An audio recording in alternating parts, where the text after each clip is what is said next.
Hi, Nora. Hi, How are you doing? and how are you? Okay, we can hear you and everything, so you can turn off your camera and turn on your mic until it's time to come on. Thank you.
Sorry, didn't know what SC was, who SC was.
Richard, are you there?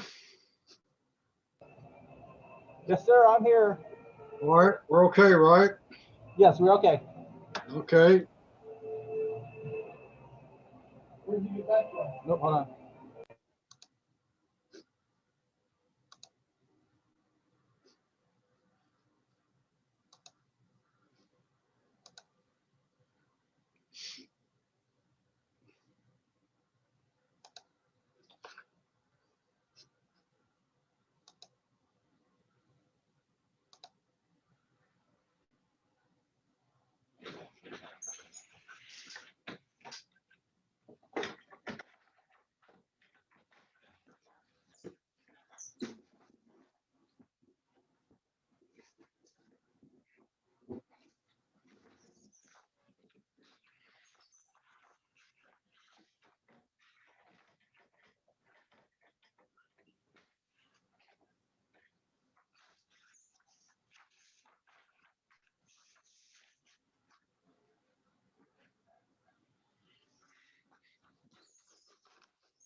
Test 1, 2.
Pam, I see 4 council members and I see 4 o'clock. Are we ready to go?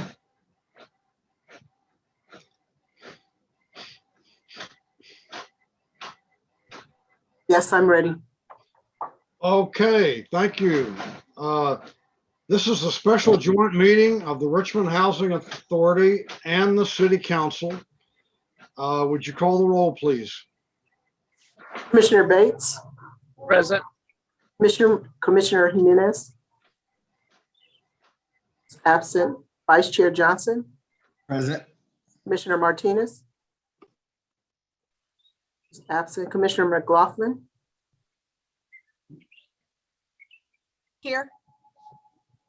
Commissioner Willis is absent, and Chair Butt. Here. And I'm sorry, also Lieutenant Commissioner Scott. Is she online? Okay, next item is statement of conflict of interest. Does anyone have one? Next item is report from the executive director. Good evening, Commissioners. I have no report. The next item is agenda review. Anybody want to change anything on the agenda?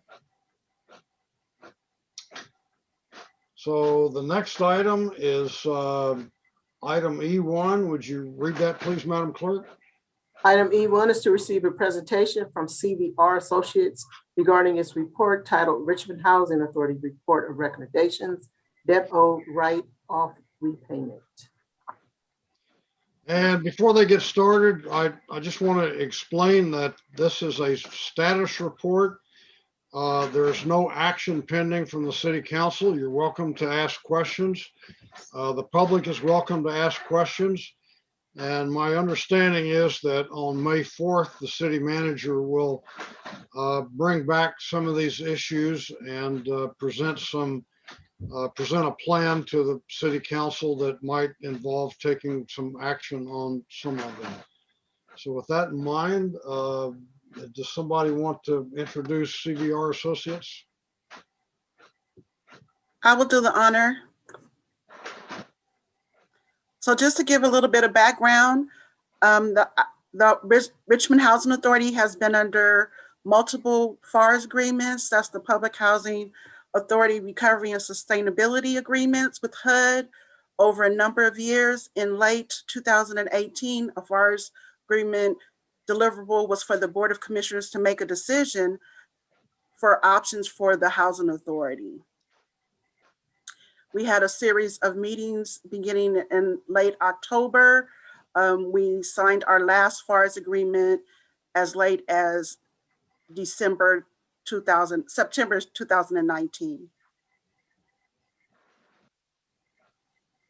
On December 4th, 2018, the board decided to move forward with the transfer of the Section 8 program to a well-managed housing authority and reposition the Richmond Housing Authority assets and public housing operation. Richmond Housing Authority and the city have worked together to implement board direction, and we successfully transferred the Section 8 program to the Contra Costa Housing Authority in July of 2019, and we developed an asset repositioning plan for all RHA assets and have started to make really good progress with the first asset to reposition in May of this year.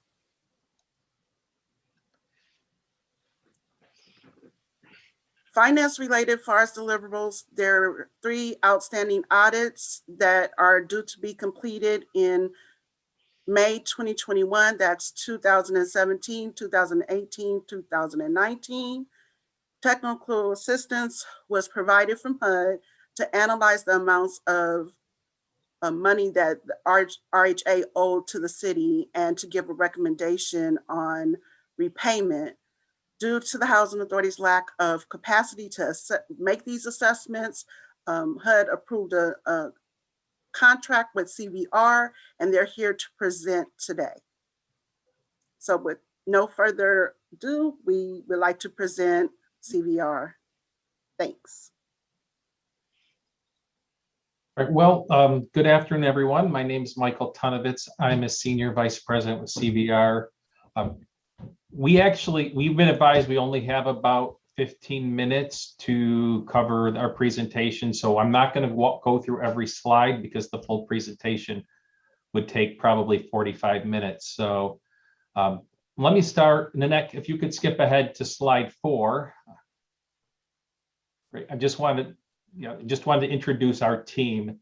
And that is, we have also presenting with me will be Brian Alton from BDO, and they are public housing, finance, and accounting consultants.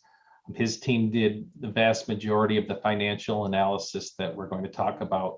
I also have Paige Mabane, who's an associate with Coates Rose, and Coates Rose is a legal firm that specializes in public housing authority development transactions, and Paige was integral in reviewing some of the various agreements between the housing authority and its affiliates to help us analyze the debts owed and who may be responsible for certain amounts that are due to the city.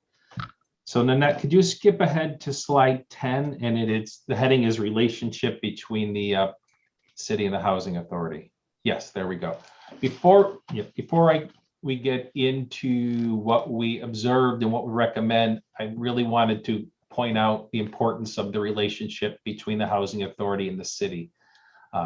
This relationship is unique because even though the housing authority has its own separate funding and the use of those funds is restricted by federal regulations, nonetheless, the housing authority is what's considered a component unit, which means it's a legally separate organization, but elected officials of the primary government, in this case, the city of Richmond, are still financially accountable. And per the city's own audited financial statements, the housing authority is what's known as a blended component unit, which means that both the two organizations are so intertwined with each other that the financial information is also combined. And in this case, the city council and the housing authority board are essentially the same governing body. Can you move on? We go to the next slide, please. In accordance with guidance that the state of California has published, RHA's activities are further known as what's called an enterprise fund. What that really means is at the end of the day, all of any debts incurred by an enterprise fund, in this case, the housing authority, ultimately are backed by the full faith and credit of the primary government, in this case, the city. So while RHA is a separate legal entity, we had to consider the totality of the relationship, and we had to come to the conclusion that ultimately the city is responsible for any liabilities that the housing authority has to outside parties, and that becomes important later on in the presentation. So can we move ahead to slide 15, please? And that says deliverables. Back one. You got too far. Keep backing up, please. The heading of the slide was deliverables.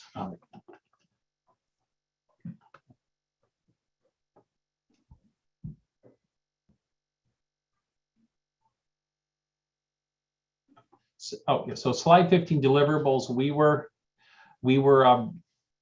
one of the things that we have provided to the housing authority is a report of observations and recommendations. So our team analyzed all of the debts owed per the city's records, and we provided recommendations on how those debts should be treated. After that, we performed an analysis of the assets and liabilities that the housing authority has, because that analysis was important for the to know what the housing authority has available to pay off any debts owed to the city. We did make a series of repayment and write-off recommendations. We've provided the sample repayment agreement, and we're also going to be providing finance training to city and housing authority finance staff. So can we go ahead to 2 slides to debts owed?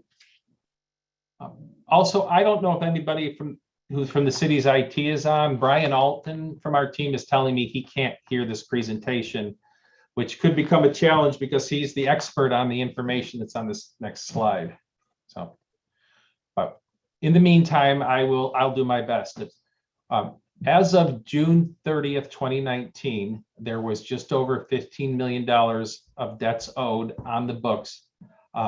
And these are debts that were reported to be owed from the Housing Authority to the city. We chose June 30th, 2019, because at the time we were doing the work, that was the most recent date for which the city had audited financial statements. Of those debts owed, there was approximately $5.7 million, which are legitimate amounts owed to the city of Richmond, but they're not debts of the Housing Authority itself. They are actually debts of various affiliates, the various development entities that have redeveloped some of the Housing Authority's various sites that are no longer public housing, for example, Richmond Village. There was another loan for $174,000 on the books that was supposed to have been considered paid off when the Westridge property was sold. There was also a difference between what was on the records that we were provided by the city and what was in the city's annual financial report. There was a $45,000 difference, so we did make an upward adjustment. There was a receivable that was on the books from the sale of Westridge when certain monies were given back from the city to the Housing Authority. But based upon what was in a 2016 Office of Inspector General report, that was supposed to have been money given to the Housing Authority, and it was not a loan, and it shouldn't have been booked as a receivable. Also in 2013, the Housing Authority and the city and HUD entered into a FARS agreement, and the FARS agreement stipulated several things. One of the things it stipulated was the city could not charge indirect costs to the Housing Authority until such time as an indirect cost allocation plan had been approved by HUD. Would you tell, Mike, can you hear me? excuse me, would you tell people what FARS is an acronym for? I'm going to have to go. I believe it's I don't have the exact definition, but it was basically it's a public housing recovery agreement. It's an agreement between HUD and the Housing Authority to address past issues, typically financial issues. Brian, do you know what FARS stands for? I can jump in. It actually stands for Public Housing Authority Recovery and Sustainability Agreement. Great. That's right. Mike, can you hear me now? Yes, can hear you now. Great. Okay, so I joined via laptop but talking on my phone. For some reason, my laptop can't, unfortunately, access my microphone, but I was using it earlier today, so I don't know why it's not working, guys. So I do apologize for that. So, Mike, I think you left off at the 174.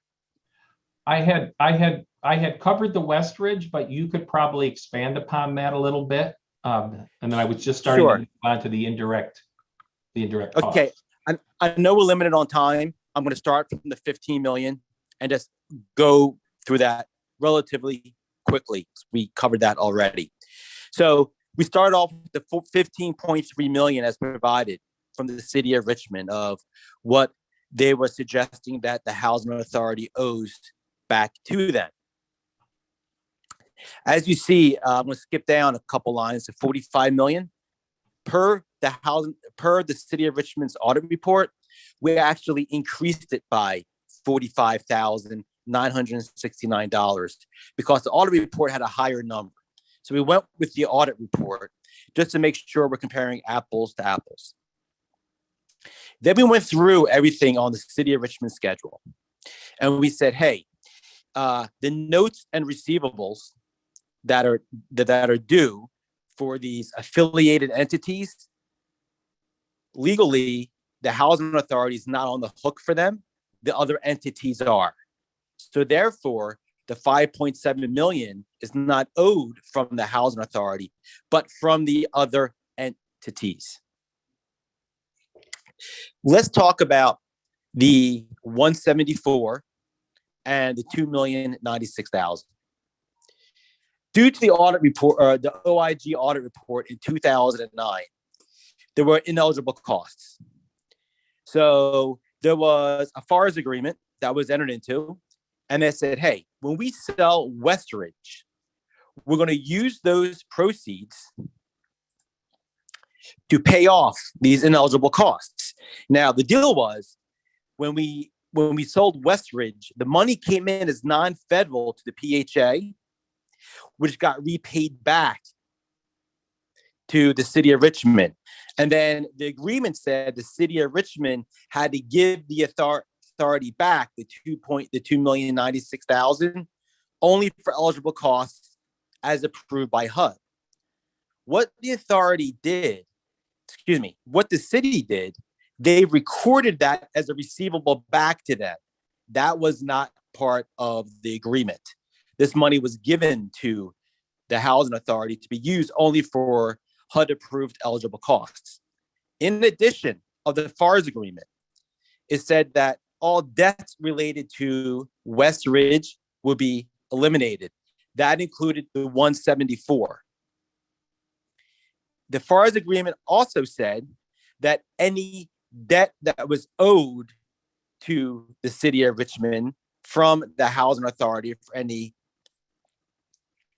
costs incurred, for indirect costs, whatever it may be, all that was considered paid off and settled. So this brings us to the 4.7 million. When the city allocates cost to another entity, there has to be an approved cost allocation plan or indirect cost rate. With that being said, of the 10 years that we looked at, only 5 years had an approved indirect cost rate / cost allocation plan. Brian, can you clarify that? I thought it was our understanding that there had never been a cost allocation plan submitted to HUD and approved.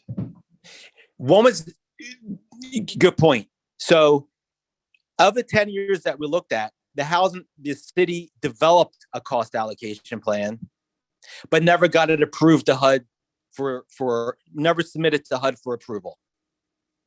So the city had one, this didn't follow through with submitting it to get approved so they could allocate costs. Did I clear it up, Mike? That's a good point. Yes, thank you. Yep. Also, the other issues that incurred with this plan was there are several requirements in 2 CFR 200, Code of Federal Regulation 200, that states you have to follow these regulations in addition to your plan for these costs to be allocable. Those regulations were not followed. They're all deemed ineligible. So that takes us through everything except the duplicate landlord payments. And I'm gonna let Mike, if you can handle that one, Mike. Yes, and well, CVR was also involved in the transfer, helping to transfer the voucher program to the county of Contra Costa County Housing Authority Section 8 program. While we were working, we found during the period of January 1 to June 30th, 2019, there appeared to be $568,000 of duplicate landlord payments that were made. Because those were based upon processing by the finance department. We're not quite sure why, but it appears that certain retroactive payments were processed twice. So this needs further research because we're not 100% certain whether the money actually went out the door or not. If those were not actual duplicate payments, this amount may need to be adjusted. If they were legitimate duplicate payments, then the monies need to be recovered from the landlords they were paid to, and then they should be going back into back to the voucher program initially, into what would be its administrative fee reserves, And if they are recovered, then they would be coming back in a manner that could be used to settle debts of the housing authority that would pertain to the voucher program before it was transferred. Under a separate engagement, HUD has actually retained the CVR and BDO team to analyze the duplicate payments and verify them. So that 568 amount could change. And so we're going to be looking at it. The kickoff for that analysis and that project is actually tomorrow. So basically, once we backed out all the amounts that are on the books that were due from, that were actually are due from other affiliated entities, or primarily as a result of past FARS agreements, debt settlements, and setting the landlord payments aside, the verified amount that we could determine was due was $699,000. $699,907. So can we move forward to slide 22?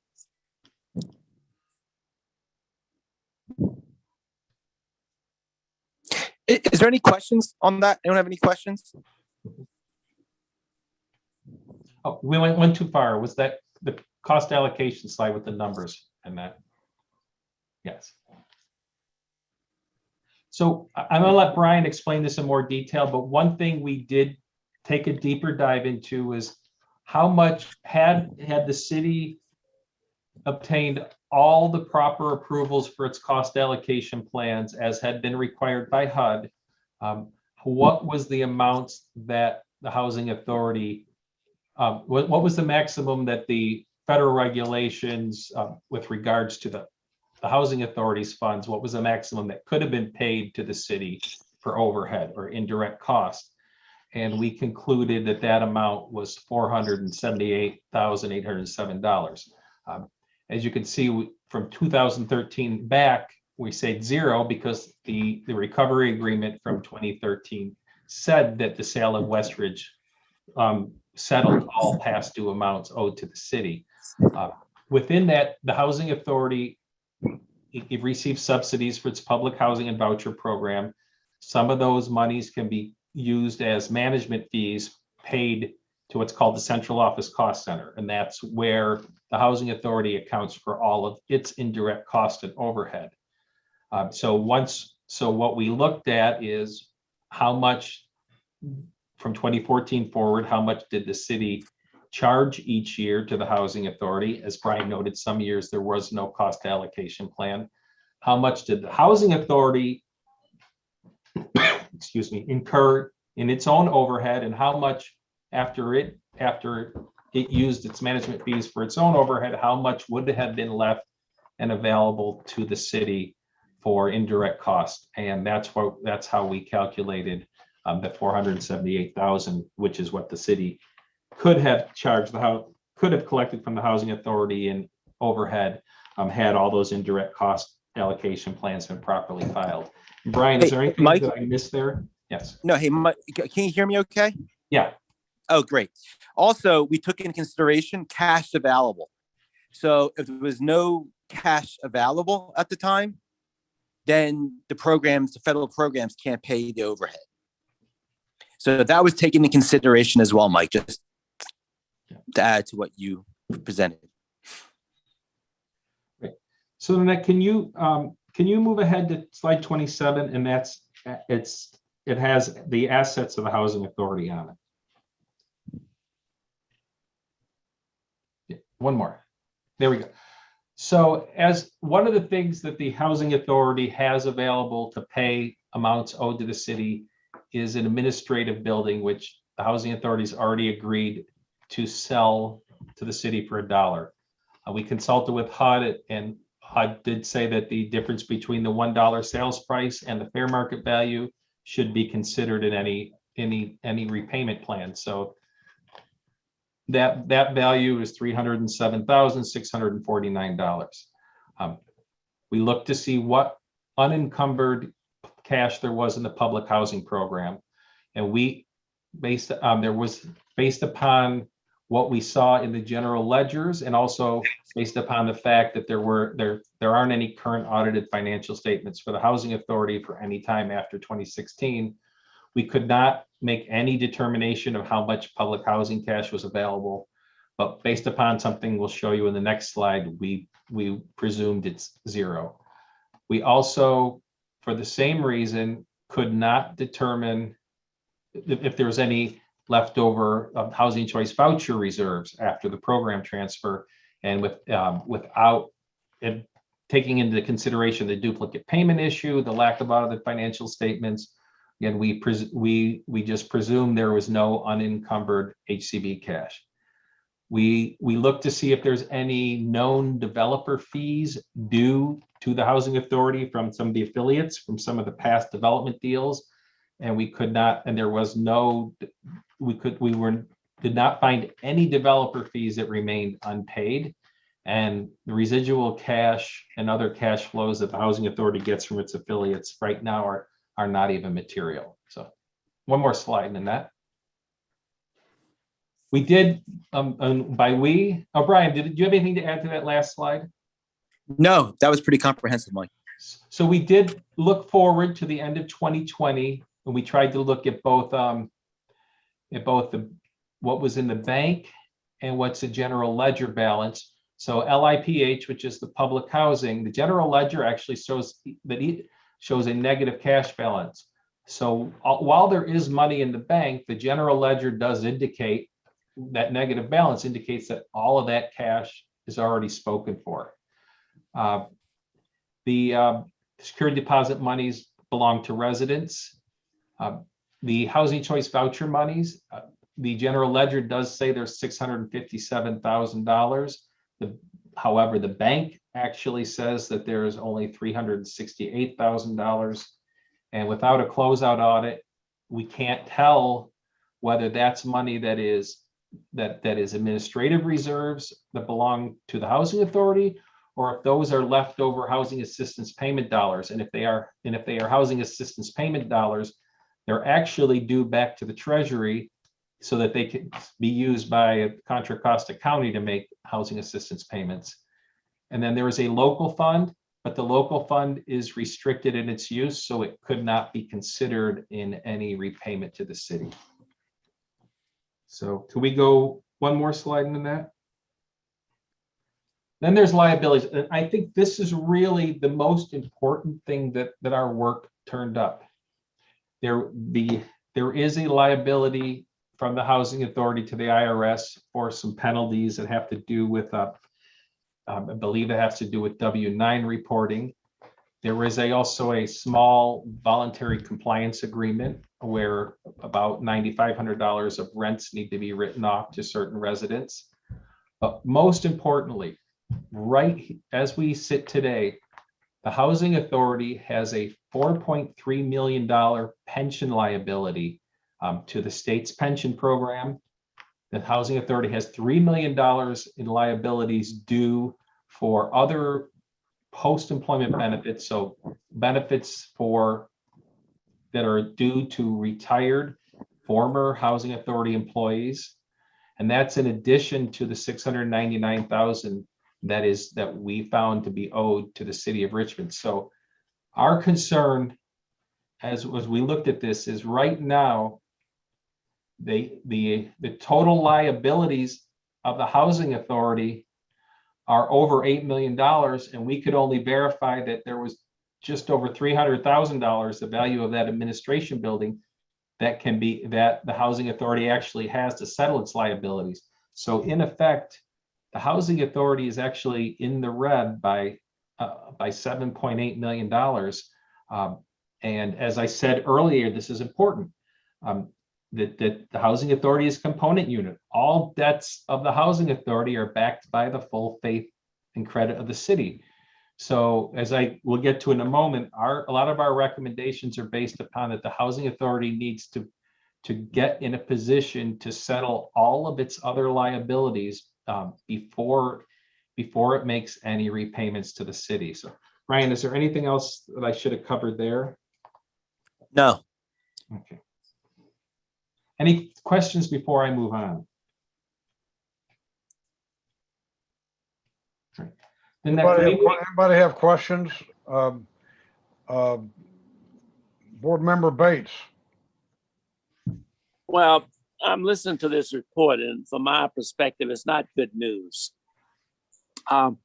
We have not had a solid working relationship with HUD in 4 years, thereabouts. So there's some dispute in terms of what we can collect from HUD, what we can't collect from HUD. Mr. Mayor, you know, we've always, with the Democratic administration, had a working relationship.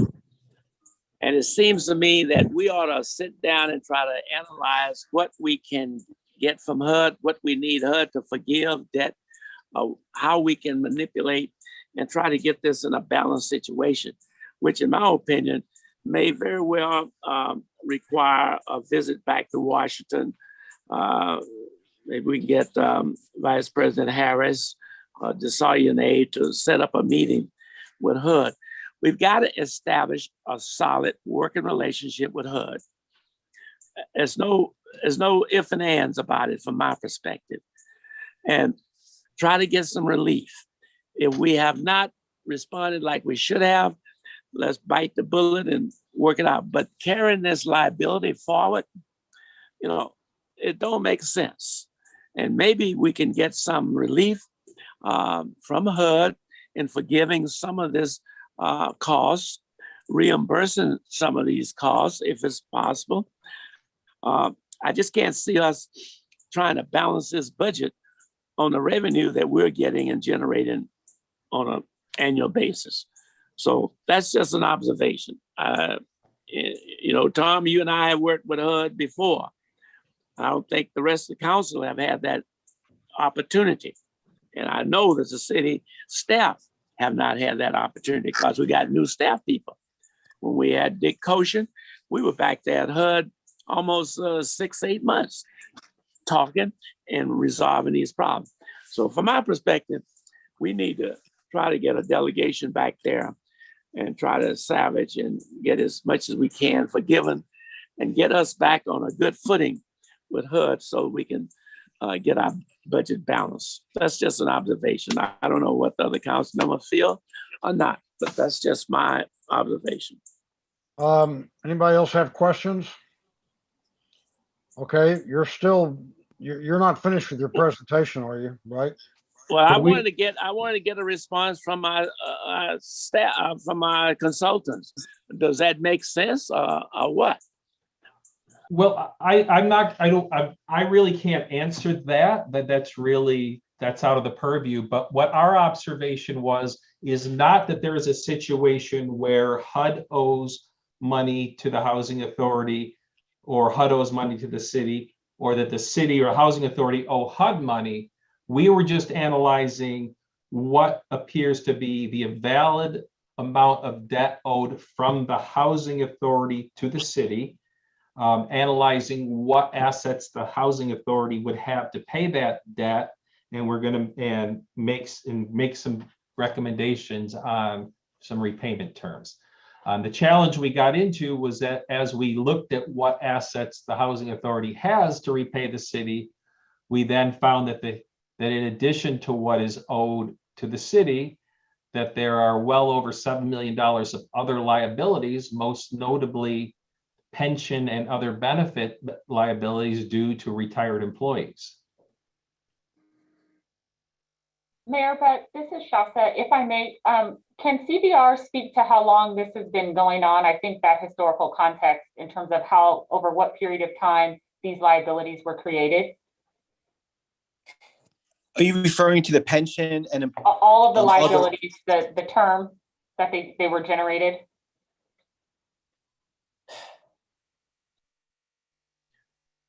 I'm not sure that we could speak to the exact time period. We did not analyze how long these liabilities have been accumulating. The only one we could even speak to is that with regards to debts owed between the city and the housing authority, the 2013 FARS agreement did wipe the slate clean. So the amounts that we were looking at were all between 2013 and 2019. Okay, thank you. I think that's helpful context for the council. Okay. Well, it goes back to that idiot, incompetent Jones and Lindsay. That's where it started. Completely incompetence, and now we are paying for it. And then, like you said, it's back to 2013 when Jones was the executive director. And Lindsay was the city manager. Okay, are there other questions? I understand you still have more presentation to do, right? I've got about 4 more slides that I Okay. wanted to highlight with the board. So if Nanette, if you could move ahead three slides.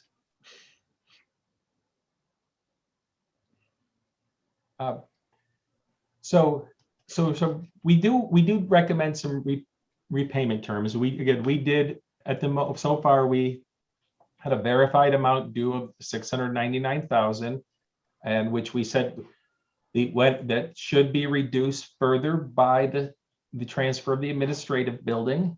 And then we also believe that any agreement between the housing authority and the city, first, it must stipulate that as long as the Richmond Housing Authority is still operating its current public housing and it's still serving residents in the city of Richmond, that all current public housing revenues need to be used to operate and properly maintain the public housing until the repositioning is complete.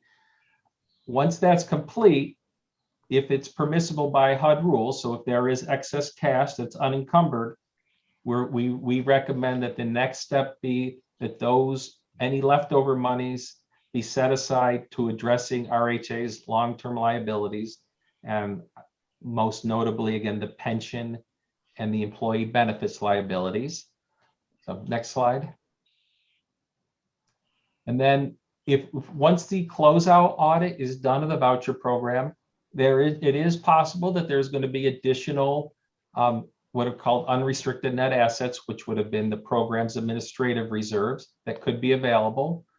We recommend again that those be pledged to satisfying those long-term liabilities. The Housing Authority is going to earn some significant revenues from the redevelopment transactions as it starts repositioning the remaining public housing properties.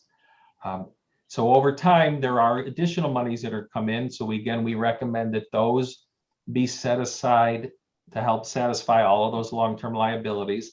And then once RHA is able to accumulate enough to satisfy all those other liabilities, we recommend that balance of 392,000, which is the difference between the 699 we verified and the administrative building, we do recommend that RHA, after they've satisfied their other liabilities, remit this amount to the city. So can we skip ahead 3 more slides? Hey, Mike, could Yes. I interrupt Absolutely, really quick please. here? If we can go back to the liabilities, where we show too much. Go back to this slide. We had the assets versus liabilities and the OPEB and the pension liability. I know it was slide 29. I don't know if that helps you, Nanette.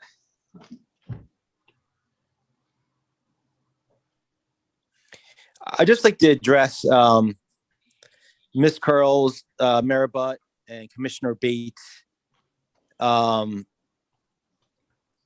question. Yeah, this is good. So that pension liability and the other employee benefits due, since you had the authority, you've been paying into that, right? So that $7 million that you see there is not immediately due. It is an actuary who says, this is what you pay every year into it, but based on the employees who work here, who have worked here in the past, on estimated lives, this is the liability.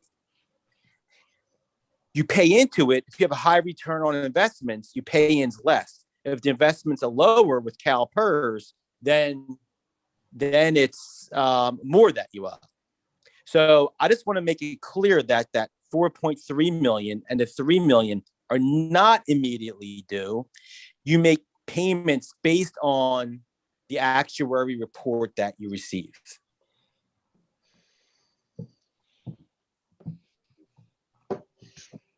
But there's still a liability of the Richmond Housing Authority.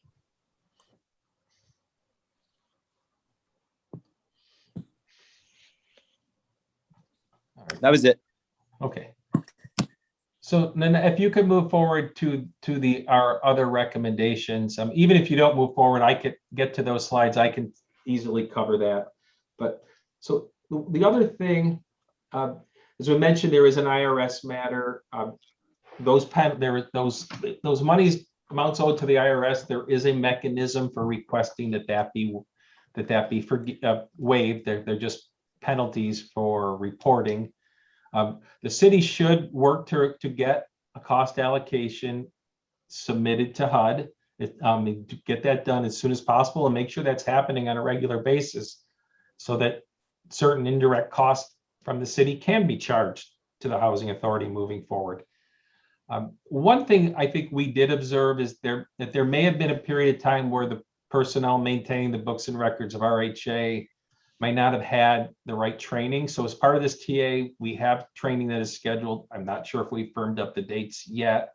But we think it's really important that anybody working with the books and records of the housing authority attend this training so that moving forward, everybody knows the proper accounting and eligible uses of all what's called the central office cost center, other management fees, but all the eligible uses of all the public housing revenues that the housing authority is receiving. One more slide.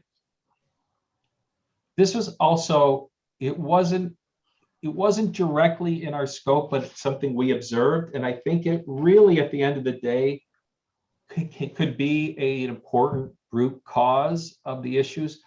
I'll be the first to acknowledge HUD has not 100% funded any housing authority in the country over about the past 8 years.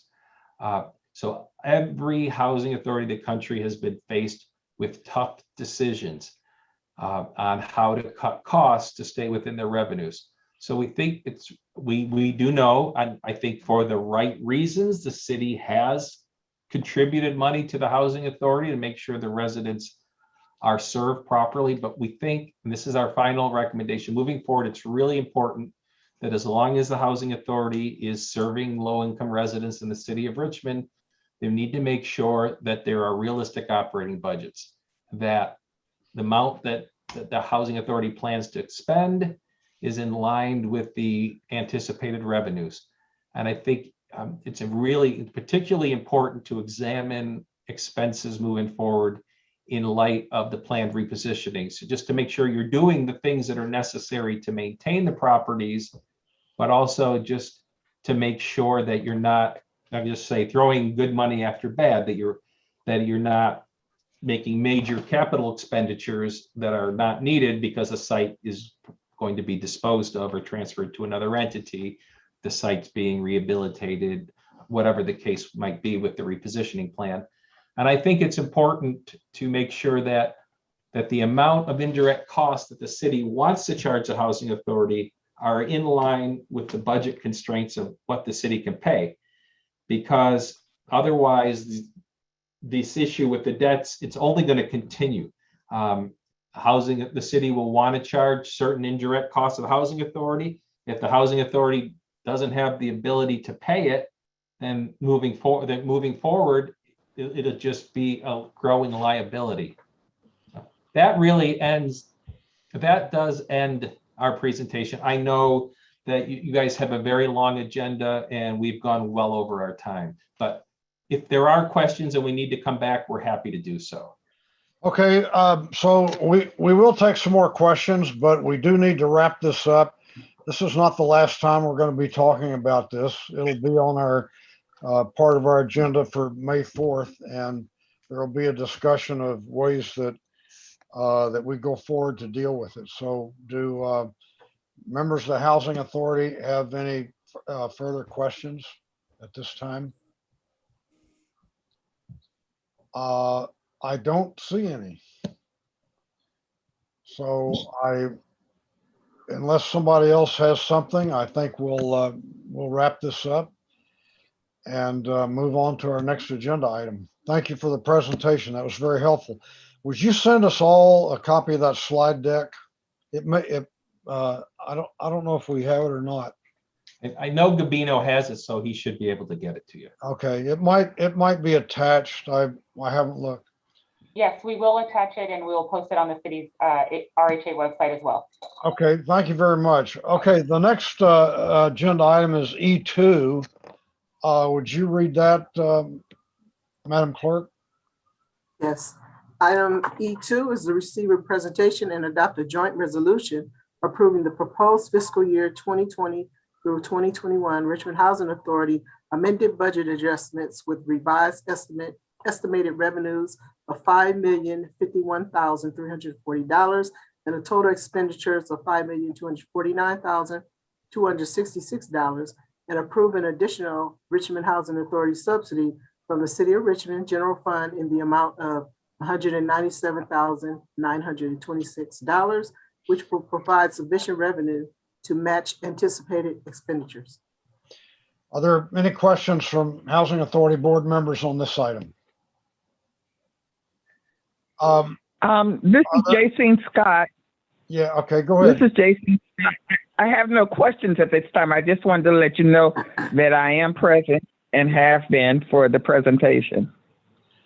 Okay, thank you. And for the record, council member, Commissioners Jimenez and Willis are also present. Okay, and Jason, I understand that you that your commission saw this presentation last week, right? Yes, that's correct. Okay. Okay, other questions? Commissioner McLaughlin? Yeah, my question is just, aren't we going to hear a presentation or was before we adopt a joint resolution on this? Because you're asking for questions already. Well, I think that they made a short staff report and That's the presentation? I think it is, yeah. Okay, just wondering. I did have a Okay. chance to read the agenda report. Do we have any public speakers on this item? We do not have any public speakers. Okay, would somebody like to offer a motion? I'm so moved. Okay, I'll motion second by it. Johnson, second by, I'll second. okay, by McLaughlin. Would you call the roll, please? Commissioner Bates, Yes. Commissioner Jimenez, Yes. Vice Chair Johnson, Yes. Commissioner Martinez, Yes. Commissioner McLaughlin, Yes, Commissioner Willis, Yes. Lieutenant Commissioner Scott, Yes. and Chair Butt. Yes. Vote is unanimous. So that concludes the Richmond Housing Authority, Richmond City Council meeting. We are adjourned and we will now transition into the open session to hear public comment before closed session of the City Council. Call the roll, please. Councilmember Bates, Present. Councilmember Jimenez, Present. Vice Mayor Johnson, Present. Councilmember Martinez, Here. Councilmember McLaughlin, here. Councilmember Willis, Here. and Mayor Butt. Yes. Would you run the public comment instructional video, please?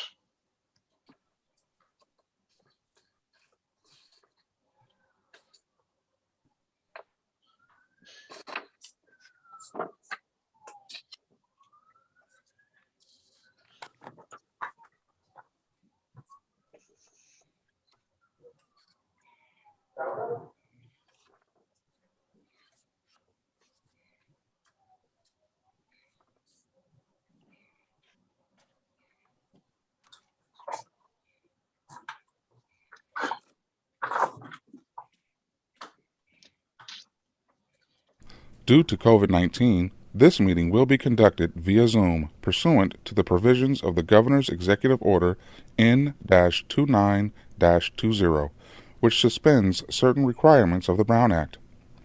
The mayor will call upon council members, staff, and other guest speakers by name. Please speak clearly and state your name before giving comments or remarks. Council members, staff, and guest speakers participating via Zoom with their cameras enabled are reminded that their activities are visible to viewers. Community members participating via Zoom wishing to speak should use the raised hand feature or dial *9 if participating via phone, and the mayor or city clerk will call upon them at the appropriate time. Community members will have up to 2 minutes to speak, 3 minutes for public hearings. After the speaker's time expires, staff will lower their hand and mute their mic. Community members participating via phone will be called upon to speak by the last 4 digits of their phone number. Public input and participation are of the utmost importance to the City of Richmond City Council. Therefore, it is important for public speakers to be ready to address the council when called upon. Public speakers are requested to state their names and city of residence, but providing such information is voluntary. Written public comments received before and during the meeting in accordance with the COVID-19 public comment guidelines printed on the meeting agenda will be entered into the record and published at the clerk's office webpage. If authors of written correspondence would also like to speak on the item, they should raise their hand when prompted by the mayor, and the city clerk will call upon them at the appropriate time. A roll call vote will be taken for all action items. The meeting can be seen on KCRT's TV channel and is being streamed on Zoom, YouTube, and KCRT.com. Thank you for participating in a meeting of the City of Richmond City Council. Debido a COVID-19, esta reunión se llevará a cabo a través de Zoom, en conformidad con las secciones de la orden ejecutiva del gobernador N-2920, que suspende ciertos requisitos de la Ley Brown. El alcalde llamará a los concejales, a los empleados de la ciudad y a otros invitados a hablar por nombre. Por favor, hable claramente y diga su nombre antes de dar su comentario. Se recuerda a los concejales, empleados de la ciudad y otros invitados participando a través de Zoom con sus cámaras encendidas que sus actividades son visibles al público. Miembros de la comunidad participando a través de Zoom que deseen hablar deberían de usar la función levantar la mano, en inglés raise hand, o marcar *9 si están participando por teléfono. El alcalde y la secretaria municipal llamarán a los oradores en el momento apropiado. Miembros de la comunidad tendrán hasta 2 minutos para hablar y 3 minutos para temas de audiencias públicas. Después de que se expire el tiempo de orador, se le bajará la mano y el micrófono será silenciado. Miembros de la comunidad participando por teléfono serán llamados para su turno usando los últimos 4 dígitos de su número de teléfono. Los comentarios y la participación del público son de suma importancia para el Consejo Municipal. Por lo tanto, es importante que los oradores públicos estén listos para dar sus comentarios al Consejo Municipal cuando sean llamados. Se pide que los oradores públicos indiquen sus nombres y ciudad de residencia, pero proveer dicha información es voluntario. Comentarios escritos recibidos antes y durante la reunión de acuerdo con las reglas designadas para comentario público durante el COVID-19, imprimidos en la agenda de la reunión, serán ingresados en el registro y se publicarán en la página web de la Secretaría Municipal. Si los autores de la correspondencia escrita también desean hablar sobre el tema, deberían levantar la mano cuando sea pedido por el alcalde, y la Secretaría Municipal los llamará en el momento apropiado. Se realizará una votación nominal para todos los puntos de acción. La reunión se podrá ver en el canal de televisión de KCRT y también se transmitirá en Zoom, YouTube y kcrt.com. Gracias por participar en una reunión de Consejo Municipal de la ciudad de Richmond.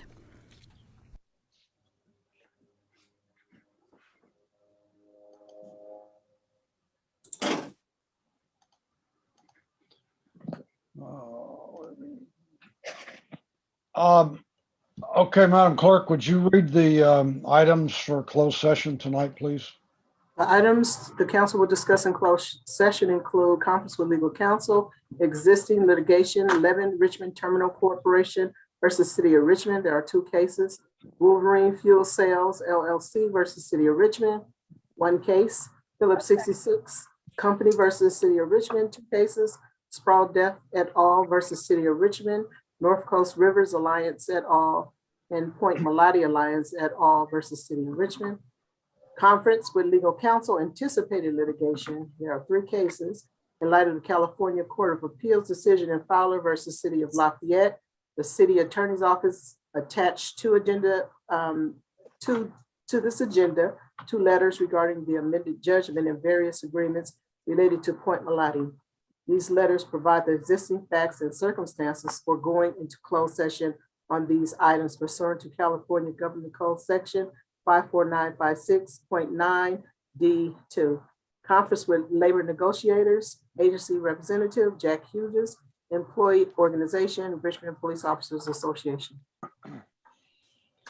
Do we have any public speakers? Yes, we do. We have 6 public speakers. So bring. Okay, go ahead and call the public speakers. The group of public speakers tonight are Jim Hansen, Tarnell Abbott, Jeannie Courts, Pam Stello, Sally Tobin, and Amanda Lucas. You'll have 2 minutes. Jim Hansen, you may begin. Thank you. Thank you, members of council. Jim Hansen, Richmond. I'm glad that you're taking the time to see if there's a way out of the legal challenges brought about by the rush decision that I think will really haunt our city. This was a decision where the financial questions, the viability questions were given, unfortunately, 2 minutes at the last minute about what this mega development could cost us. This is a site where we're really looking at a subsidy by our residents of expanding city services. This is a multi-million-dollar condo project next to an active refinery, as you well know, and you've heard many times. But it actually could become the poster child for legislation in Sacramento prohibiting development in very high fire severity zones, of which Point Melody, the Point Melody Peninsula is. So I'm glad that you're taking the time to relook at this because this could be a valued recreational and outdoor site for Richmond families. Not only that, but an attraction for really smart economic development where we really need it and where it makes sense for more people, which is downtown. So I thank you for taking this up. Thank you. Thank you. The next speaker is Tarnell Abbott. Tarnell, you'll have 2 minutes. You may begin. Hi, this is Tarnell Abbott. I live in the city of Richmond where I pay taxes and vote. And Point Melody is a real treasure that belongs to the people of Richmond. And it needs to stay for the people of Richmond, for all the people of Richmond, not just for some exclusive housing development where a few people will be able to afford to live there. The idea of putting a sewer treatment plant at the Point Melody Beach parking lot is kind of the epitome of what a bad plan it is. Looking at the wildflowers, looking at the wildlife, the butterflies, the osprey, the eelgrass, the idea of it being destroyed so that there can be condominiums with a nice view is tragic. There are far better places to build housing, Hilltop Mall being one. Richmond doesn't have a lot going for it, but its shoreline is one of the things it does have going for it, and it should be a shoreline that is available to every single one of us, not just a zone of exclusion for people of wealth. Some things You just can't have for money. Some things are beyond immediate gain, like Point Melati. So let's keep it in public hands. I think you can find a way to negotiate so that the people of Richmond can keep this wonderful thing.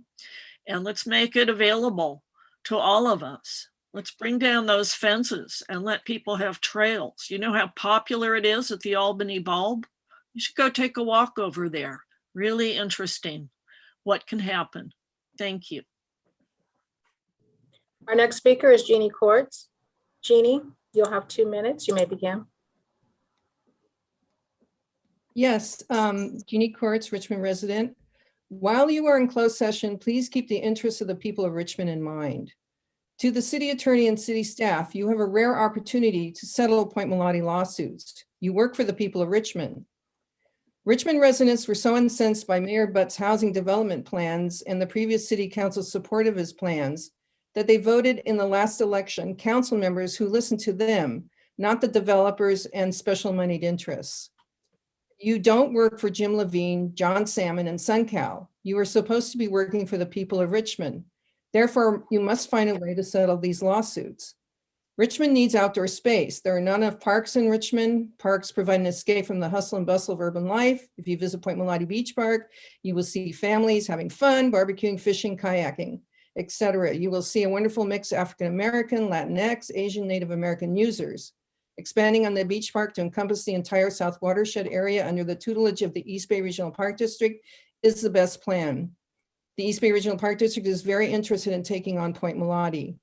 Point Melati needs to stay in public hands, and this is a rare opportunity to create a world-class park that would provide soccer fields for Richmond's kids, recreational opportunities such as kayaking and cycling concessions, cafes and restaurants, and a Ohlone Culture Center. It would provide jobs for Richmond residents. If the SunCal plan goes through, you'll miss an opportunity to do something wonderful. Instead, there will be privatization, trees felled, loss of habitat for animals, birds, and insects, and the destruction of a natural watershed that nourishes the healthiest and largest eelgrass bed in San Francisco Bay. If this development fails, it could bankrupt the city. Build affordable housing in the core of the city and Hilltop Mall, not at Point Melati. Well, actually, there won't be affordable housing at Point Melati, excuse me. Thank you for your time. Thank you. Our next speaker is Pam Stello. You'll have 2 minutes. You may begin. Good afternoon. My name is Pam Stello. I'm a Richmond resident. In closed session, please protect the interests of the people of Richmond as you would your own family. The stakes are high. You're up against people, not abstract entities, called Upstream and SunCal. Jim Levine, who calls the shots for Upstream, and John Salmon, Jim Levine's Napa-based investor, are people who want, at the root of all of this, at least their non-refundable $15 million back from their failed casino deal. Mayor Butt wants a super exclusive housing project. The mayor once said, we need to develop the shoreline because we need more smart people in Richmond. That's why you're here tonight. Two men who want money and some faulty reasoning. Levine, Salmon, and Tom Butt are united in their mutual interest, not Richmond residents' needs. Point Melati is a means to an end for them as it is for SunCal. Remember what's at stake, the Richmond kids who need soccer fields, outdoor recreation, open space in our underparked city, education programs at UC Berkeley and San Francisco State scientists are eager to start at Point Melati's rare habitats and eelgrass meadows, business opportunities for Richmond families, and revenue for the city's general fund, protection of Ohlone sacred sites, extremely rare California habitats. Remember, Jim Levine's kids go to the French International School, about $60,000 a year each. John Salmon's Facebook page pictures a small yacht moored in front of his home, and Tom's grandson played soccer in El Cerrito. When asked why, his son Andrew said Richmond clubs aren't any good. Remember, these are people. They're in a room for $15 million. Remember Richmond's needs and invest in Richmond, and we'll have excellent soccer fields and clubs. We have all the smart people we need. That's the mayor's fallacy. We need to invest in Richmond so our residents can bring their intelligence and all that they know to urban planning into our city. Thank you. Thank you. Our next speaker is Sally Tobin. Sally, you'll have 2 minutes. You may begin. I'd like to remind, my name is Sally Tobin. I'm a resident of Richmond, and I would like to remind the City Council about valuable habitats at Point Malate. Two major types of habitat are likely to be damaged or destroyed by the massive development that is being proposed. These are the eelgrass beds immediately offshore and the coastal terrace prairie found up the slopes. Both habitats are sensitive and are being reduced by coastal developments. First, eelgrass is a flowering plant that is found just offshore at Point Malate. Eelgrass needs light for photosynthesis, so silt washed down from the bulldozed slopes of Point Malate will inhibit its survival. Less eelgrass means less food for fish in the bay. Less eelgrass means fewer Dungeness crab and fewer steelhead and fewer herring and fewer salmon because eelgrass serves a critical nursery function in the food web of San Francisco Bay. It is difficult and sometimes impossible to reestablish eelgrass beds once they have been disturbed. Upslope, several areas of coastal terrace prairie have been identified. Which explains why we remain more than 60. Grassy I don't know what I did with it. over 600,000 years and is thought to be the 8th rarest ecosystem in the United States. This environment continues to be lost through neglect or destruction, such as the bulldozing proposed for Point Malate. Both of these ecosystems are prime examples of biodiversity that should be preserved and celebrated instead of being slated for destruction. Thank you. Thank you. Our next speaker is Amanda Lucas. Amanda, you'll have 2 minutes. You may begin.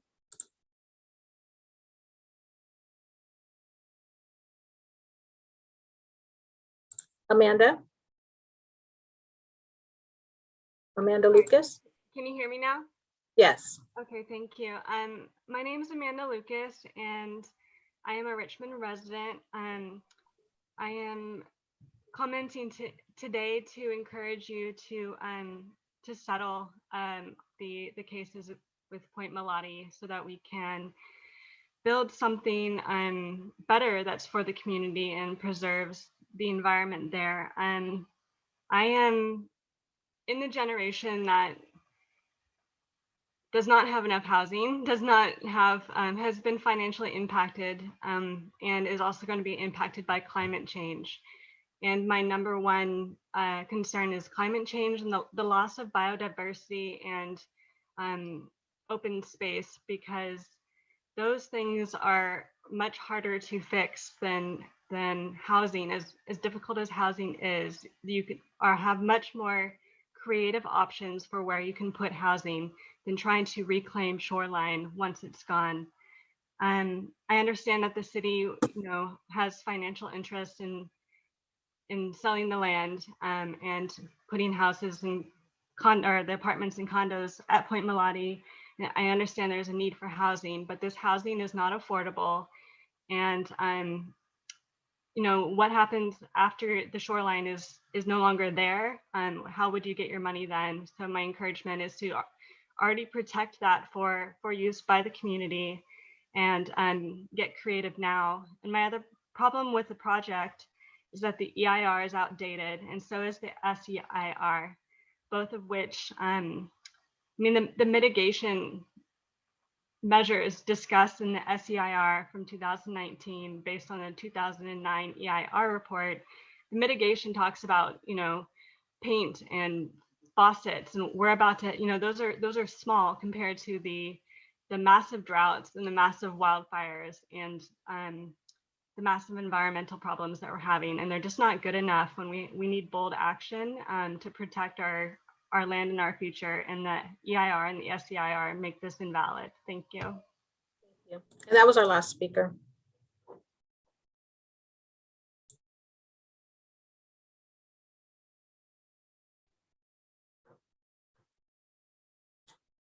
That was our last speaker, Mayor.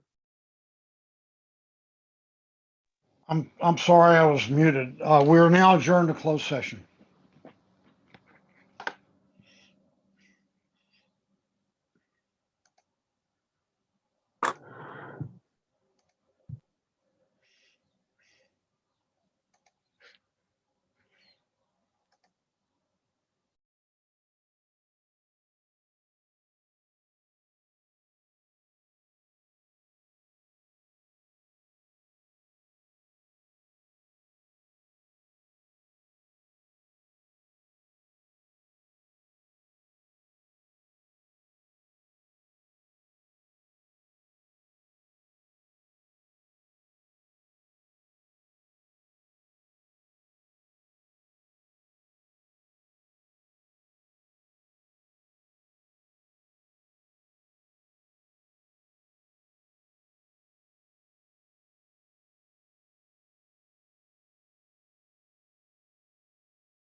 Hi, this is Mrs. Curl, CURL, and I'm Shasa, you're not on mute.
Wow.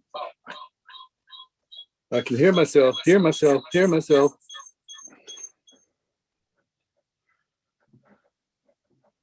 Okay, Madam Clerk, it looks like we have a quorum. Welcome to the regular meeting of the Richmond City Council. Would you call the roll, please? Councilmember Bates. Councilmember Bates. Councilmember Jimenez. Present. Vice Mayor Johnson. Here. Councilmember Martinez. Here. Councilmember McLaughlin. Councilmember Willis. Here. Mayor Butt. Here. Councilmember Bates. Are you here? And we'll go back to Councilmember McLaughlin. Okay, so they are absent during roll call.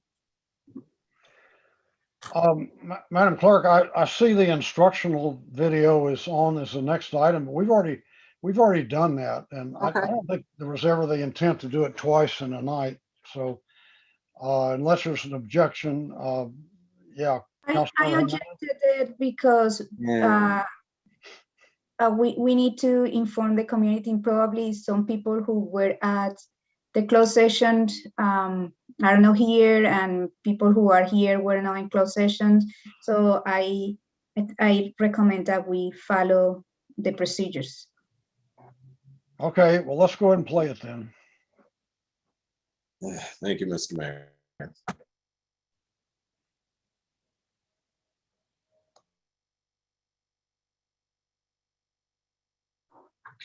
Due to COVID-19, this meeting will be conducted via Zoom pursuant to the provisions of the Governor's Executive Order N-29-20, which suspends certain requirements of the Brown Act. The Mayor will call upon council members, staff, and other guest speakers by name. Please speak clearly and state your name before giving comments or remarks. Council members, staff, and guest speakers participating via Zoom with their cameras enabled are reminded that their activities are visible to viewers. Community members participating via Zoom wishing to speak should use the raised hand feature or dial *9 if participating via phone, and the mayor or city clerk will call upon them at the appropriate time. Community members will have up to 2 minutes to speak, 3 minutes for public hearings. After the speaker's time expires, staff will lower their hand and mute their mic. Community members participating via phone will be called upon to speak by the last 4 digits of their phone number. Public input and participation are of the utmost importance to the City of Richmond City Council. Therefore, it is important for public speakers to be ready to address the council when called upon. Public speakers are requested to state their names and city of residence, but providing such information is voluntary.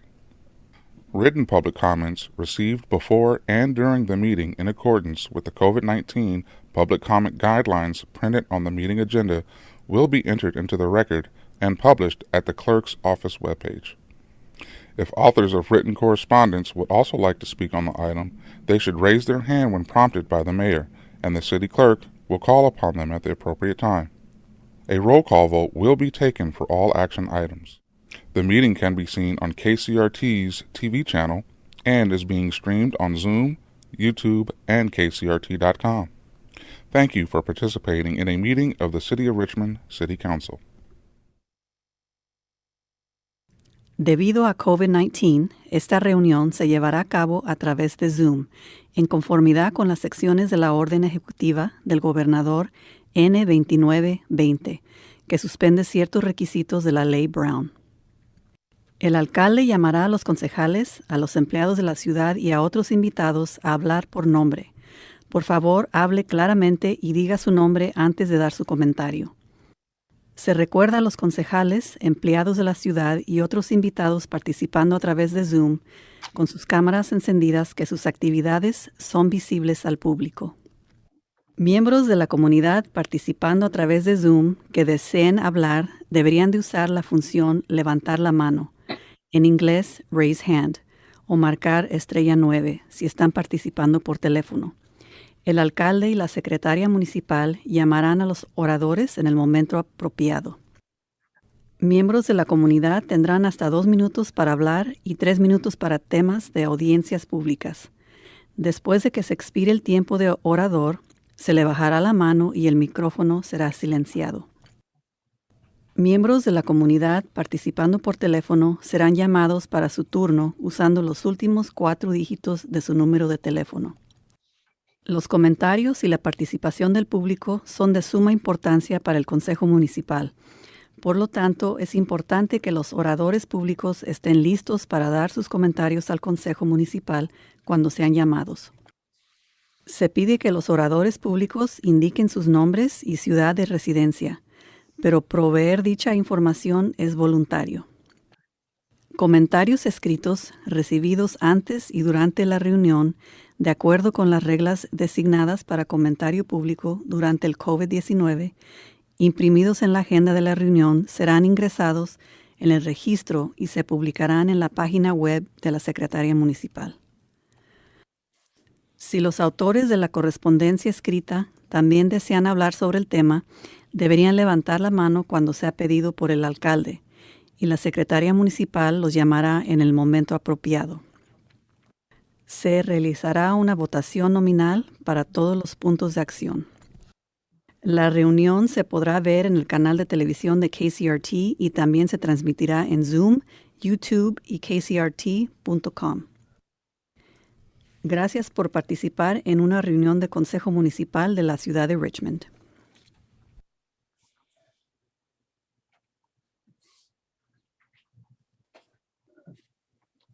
The next item on the agenda is statement of conflict of interest. Does anyone have a statement? Next item is agenda review. Any changes to the agenda? Councilmember Willis? Yeah, Mr. Mayor, I wanted your permission to move item H3 after public comment, and I'll be short on my part of the presentation. It's okay with me unless somebody objects. Okay, so ordered. Thank you. Mr.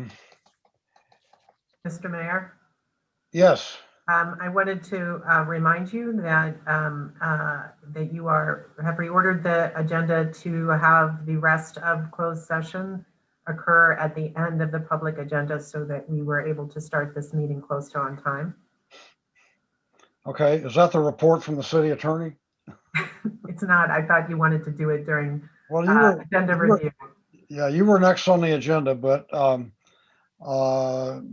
okay. If anybody didn't understand that, we're going back into closed session after open session to finish up some unfinished business. Do you have any other reports, city attorney? No report out of closed session. Thank you. Okay. Report from city manager. Thank you. I have 3 pieces of good news for folks tonight. The first is that one of our own staff members has been recognized by the Governor's Office of Business and Economic Development. Our transportation project manager, Janae Evans, has received an award from the Governor's Office for the work on installing charging stations related to the zero emission vehicles here. So that was great recognition. Secondly, also in relation to the good work from city manager's department staff, we have been awarded a grant for $75,000 from COBIZ, another state organization, for a cannabis equity type 1 grant. And this will essentially allow us to do some pre-planning that will allow us to apply for and hopefully then receive up to a $5 million type 2 grant to implement some equity components around cannabis. And then the third item is that St. John Missionary Baptist Church, the North Campus located at 29 8th Street in Richmond, will be offering free COVID vaccines starting yesterday, every day through and including May the 2nd. Again, no appointment necessary. You just can walk up. And again, this is happening from now through May 2nd from 9 a.m. until 4 p.m. at 29 8th Street at St. John's Missionary Baptist Church. So please, everyone, keep getting vaccinated. And it looks like Councilmember Johnson has a question. Yeah, go ahead. Councilmember Johnson, you have a question? Really just probably an information request because as you know, the Economic Development Commission, their subcommittee on cannabis equity has been working on an ordinance as well as myself. And so I'm requesting some information around the announcement that you made to see how those efforts can go better utilized for this upcoming grant. Sure, so we'll follow up with you some additional information. Okay, next item is open forum for public comment. This is an opportunity for the public to comment on any city-related business that is not on the agenda. Can you call the public speakers, please? Sabrina, can you call the speakers? It looks like we have 3 so far. Our speakers are Tarnell Abbott, followed by a representative from the Richmond Firefighters Local 188, and Mark Wasberg. Please be prepared to speak when your name is called. Tarnell Abbott, you'll have 2 minutes. You may begin. Hi, Tarnell Abbott, Richmond resident. I'm going to talk a little bit about Zeneca again, and I just want to urge the city leadership to reopen and update the Richmond South Shoreline Specific Plan Environmental Impact Report, or EIR, to reflect sea level and seismic risks, in addition to health risks from hazardous waste left in place. You should also ask DTSC to reopen and update the feasibility study, remedial action plan, and human health risk assessment to include sea level rise and seismic risk, in addition to changing standards for health risks from hazardous waste left in place. We still want AstraZeneca and other responsible parties to remove all the toxic waste to a certified hazardous waste facility. And we believe this can be done by rail and or intermodal transport. So it's pretty nuts to try to compare this 86-acre US EPA Superfund qualified toxic waste to the brownfields that you find out at Marina Bay. They're completely different. They're a different category of risk. The quantity is tremendous out at Zeneca. And if you think that people are not going to be harmed in the future, then you have not learned from the past. Yes, one example, which has been pointed out to you, has happened in the Love Canal. So do whatever you can to shift this thing around and put it in a proper perspective. This is not a place to build housing units. Thank you. Thank you. Our next speaker is a representative from the Richmond Firefighters Local 188. Please state your first and last name for the record. Good evening. My name is Luis Padilla, President, Richmond Firefighters Local 188. Local 188 is having problems with the HR department. We would like some help. In 2016, Local 188, the City of Richmond agreed on an alternative dispute resolution program that would expedite care for injured firefighters and drastically cut overtime costs. The HR director is allowing this program to fail. It's failing because the HR department has ignored the advice from its own mediator, ignored the advice of the city's own consultant, denied care, denied tests, has denied medications. 2 months ago, the Police Officers Association walked away from the program, and now your firefighters are poised to do the same. The most recent attempt from the HR director was to introduce a program that is designed by a law firm that has already committed unethical behavior. The facts are the HR department is in disarray. Fire department recently had issues with one of our vendors regarding inappropriate interactions and the harassment of firefighters. Our question is, why is the HR director personally calling the president of this company to assure them that their contract is safe and will be extended? Did he even consult with the fire chief? The answer is no. This is completely inappropriate. His latest action was the disqualification of a more than qualified minority candidate for an acting deputy fire chief position, not permanent, acting. The prior deputy fire chief, the permanent one, did not have a 4-year degree. The deputy fire chief before him did not have a 4-year degree. This candidate is already performing the responsibilities of a deputy fire chief. This is a clear example of discrimination and oppression. The city of Richmond is a diverse community. Why is the HR making it difficult for minorities to apply, especially for a position they're already doing?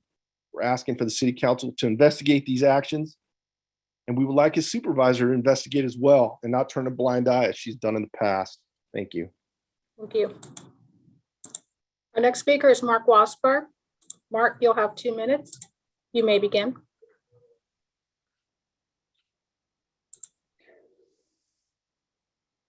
Mark Wasper, you'll have 2 minutes. You may begin. Please unmute yourself.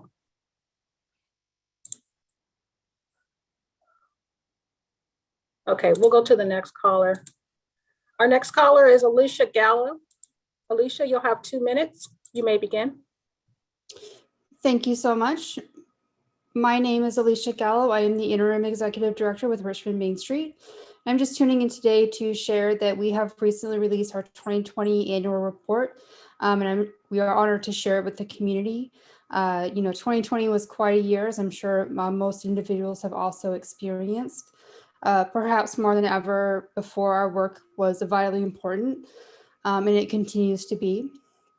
As the effects of the pandemic have rippled through every aspect of our daily lives, Richmond Main Street responded quickly to meet the needs of our community. Working under pandemic conditions was challenging, to say the least. Nevertheless, our small but mighty team rose to the occasion with the same tenacity, resilience, and passion that we've always have had for the downtown Richmond community and the Richmond community as a whole. And it was a unique opportunity for us to be able to explore new ways of moving our mission forward. Hosting virtual events, supporting our downtown businesses who are the heart of Richmond, and also amplifying the voices of our community members. And we did this all by leveraging our unique approach with the Main Street approach. And then through nearly 20 years of building community through genuine partnerships, championing inclusive economic development downtown, and growing our online presence has paid off. And we are just very excited to be able to present our annual report to the community and look forward to being able to share this information with the Richmond City Council at a future date, and also working in partnership with the City of Richmond, the City Council members, and other community members to be able to continue to make positive improvements in the downtown Richmond community as well as the Richmond community as a whole. Thank you. Thank you.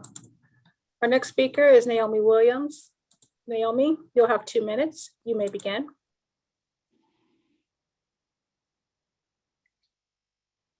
Can you hear me? Yes. Okay. Good evening to all. My name is Naomi Williams. I said that. And on behalf of the Juneteenth Neighborhood Block Association, led by Gerald Hatchett, President and Vice Chair George Brown of Richmond, we are planning a Juneteenth mobile parade only.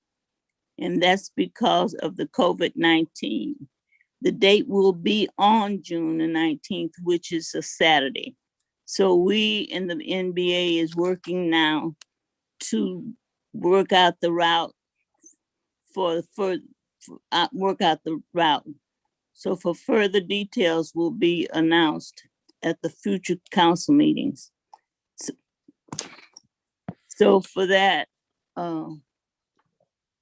Mayor, Vice Mayor, City Council members, and anyone else who would like to participate, stay tuned. Thank you. Thank you. And our last caller is Mark Wasberg. You have 2 minutes. You may begin. Yeah, you hear me? Yes. Yeah, this violence going on in our country is not about race. It was all about people going out and being criminals. We've seen the video.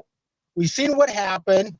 The cops didn't come just to come. They came because they had a reason to come, because the people gave them a reason to come. Now you got a 16-year-old girl that's dead, trying to pull a knife on another girl. You got a 13-year-old boy who's up there being a gangbanger. We all know what Brown did. All he had to do was pay for the item. We got Grant was in a fist fight. You got Floyd. All he had to do was walk in the store and say, I didn't know it was counterfeit. You got Brooks attacking the police officer. Now you got Blake's paralyzed because he tried to pull a knife on a cop. See, it was their own actions that was causing this. And then you have all these groups come up there and cry about racism, cry about hate. It was these criminals that started it themselves. And PD of Richmond, California, he was fighting with the police officer, but they didn't want to show that. They didn't want to say that at the city council meeting. All they want to do is label the cops all the bad guys. You see what I'm saying? I mean, this is so dumb. It was lie after lie after lie. And these people are falling for it. Now that one cop that saved that girl that was going to get stabbed, now you had people criticizing that cop for saving that girl's life. This is how stupid the whole thing's getting to be. It's hard to believe that people could be so dumb, even falling for the entire thing. All they want to do is tell their side of the story. They don't want to tell the other side. Oh, no, you can't say that because it'll destroy what these people are going for. Hate, violence. This is what the BLM is doing, Antifa. It's all about a communist regime to take over the United States. I'll be back. Thank you. Thank you. And that was our final speaker. Madam Clerk, would you read item H3, please? Item H3 is to direct the city attorney's office to solicit feedback from the Richmond Rent Board attorneys and come back within 30 days with the first reading for the following draft ordinances for city council consideration. 1, a rent tenant anti-harassment ordinance using Oakland's ordinance as a template. And 2, an amended Richmond relocation ordinance to clarify how disputes over relocation payments are to be handled and to authorize the rent board to adopt regulations to support administration of the relocation ordinance. And for the record, Councilmember Bates and Councilmember McLaughlin are present. Okay, this is This is sponsored by Councilmember McLaughlin and Willis. Would one of you like to introduce it? Yes, I'll get us started. You know, as you know, we have a state moratorium that is in place till June 30th. And we also have a local moratorium, but it doesn't account for the rent aspect of eviction moratorium, which the state moratorium does prevent eviction due to non-payment of rent until June 30th.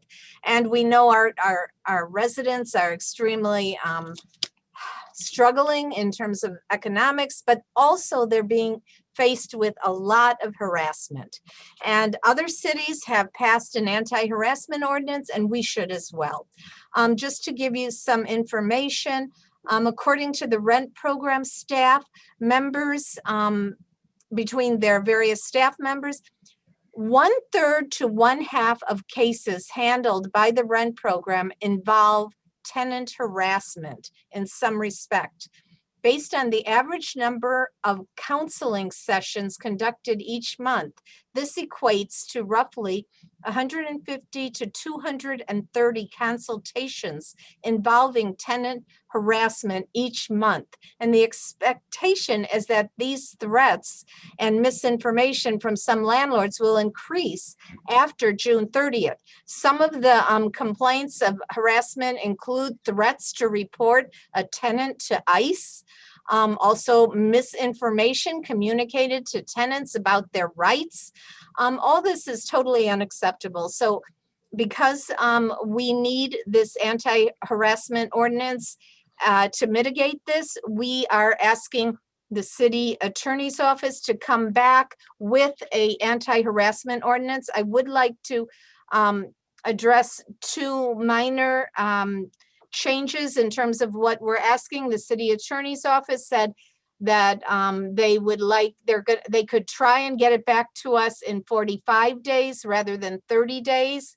And so we would prefer 30 days, but if 45 days is the best they can do, you know, we'll take that because we want this ordinance as soon as possible, because it'll need a first reading, a second reading, and then the 30 days, which will land us into early July. And that's when the state eviction moratorium is lifted. So we're very concerned about that.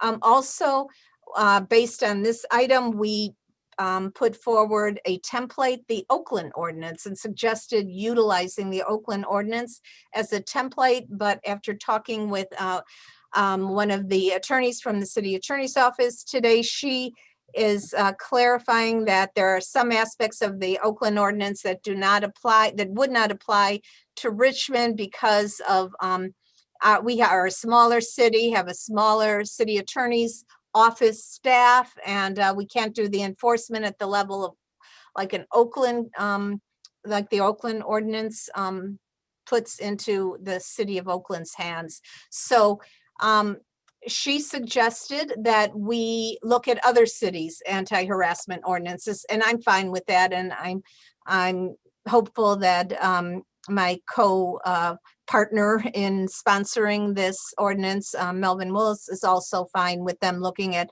other cities enforce anti-harassment ordinances. So that's one part of this item, to address the come back with an anti-harassment draft ordinance for us to approve, to discuss and approve.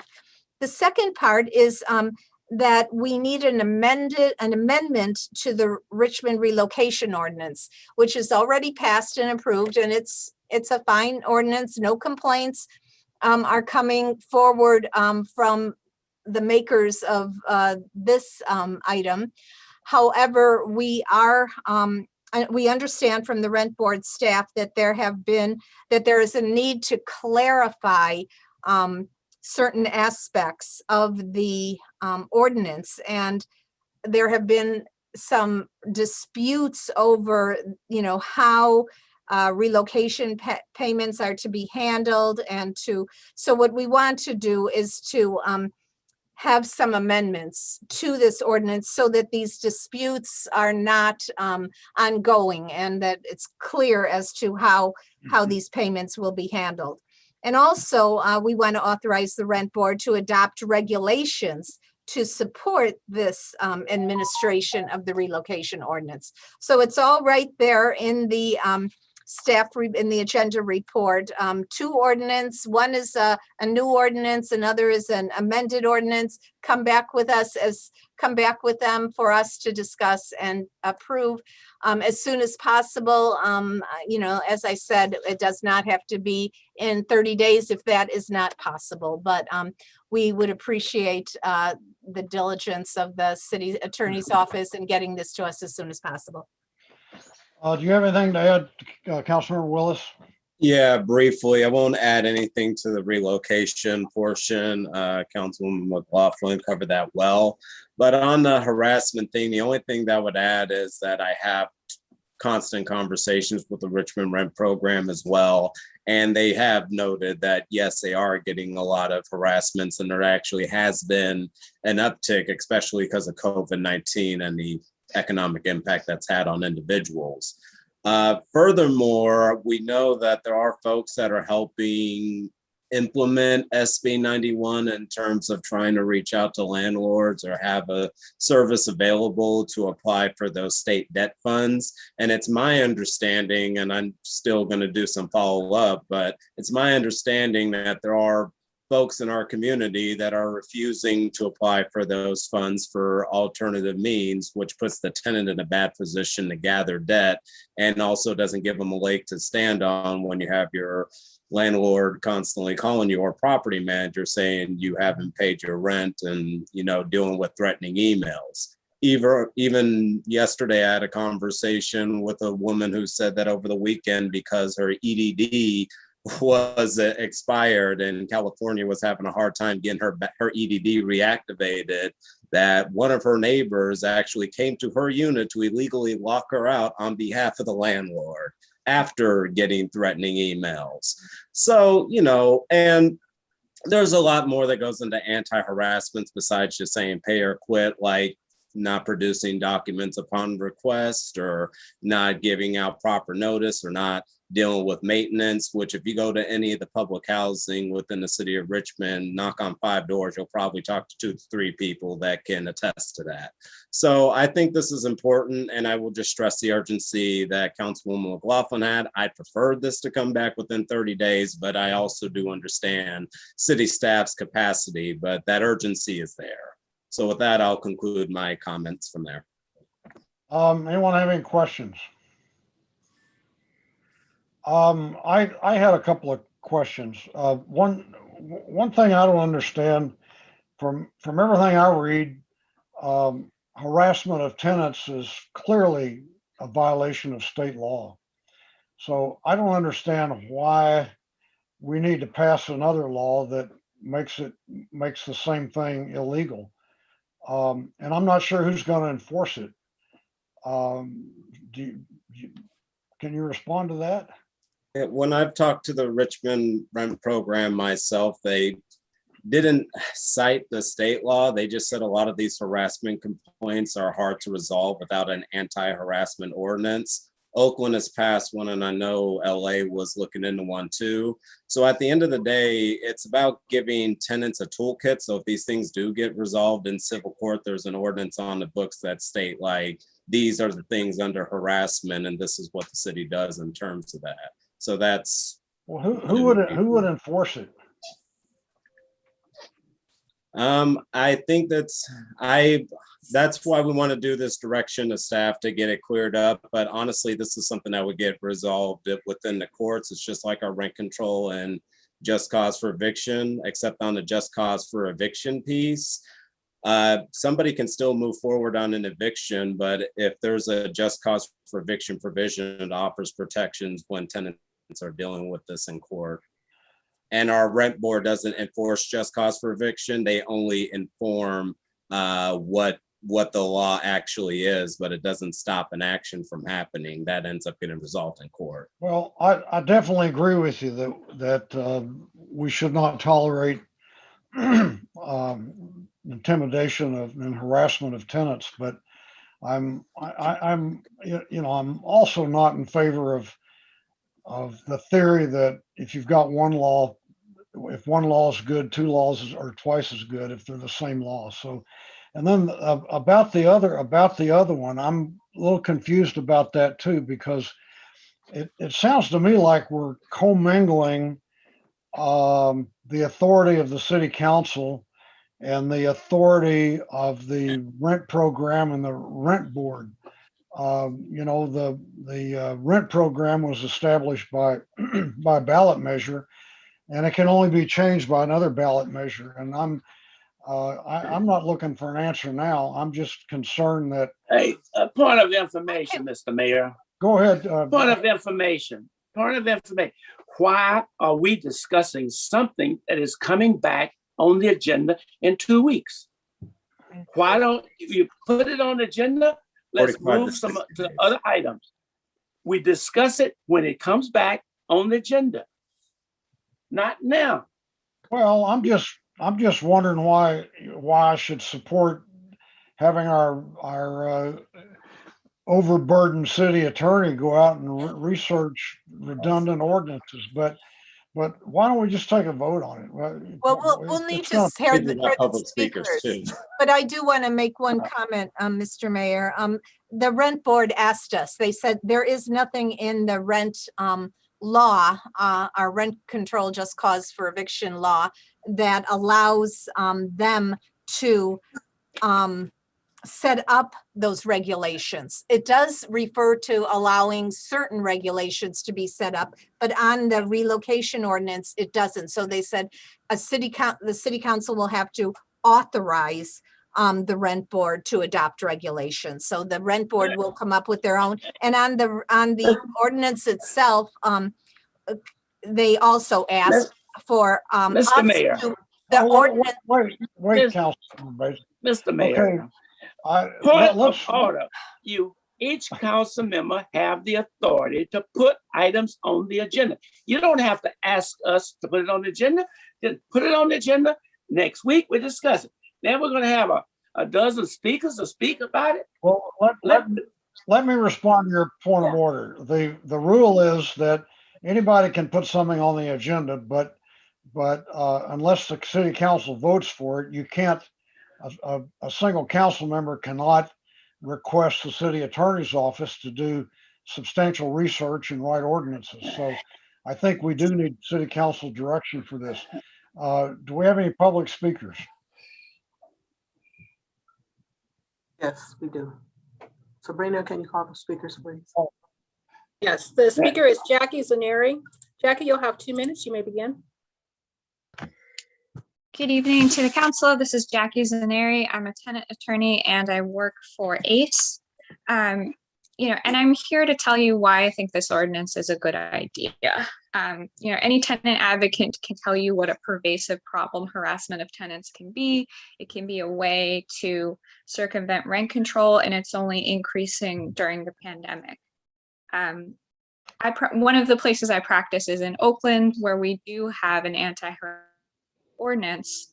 And I'll tell you a little bit about why that's both for tenants and for landlords. It gives a list of specific things that are illegal, which makes it easier for tenants. And it also makes it easier for landlords to know which specific things are illegal for them to do.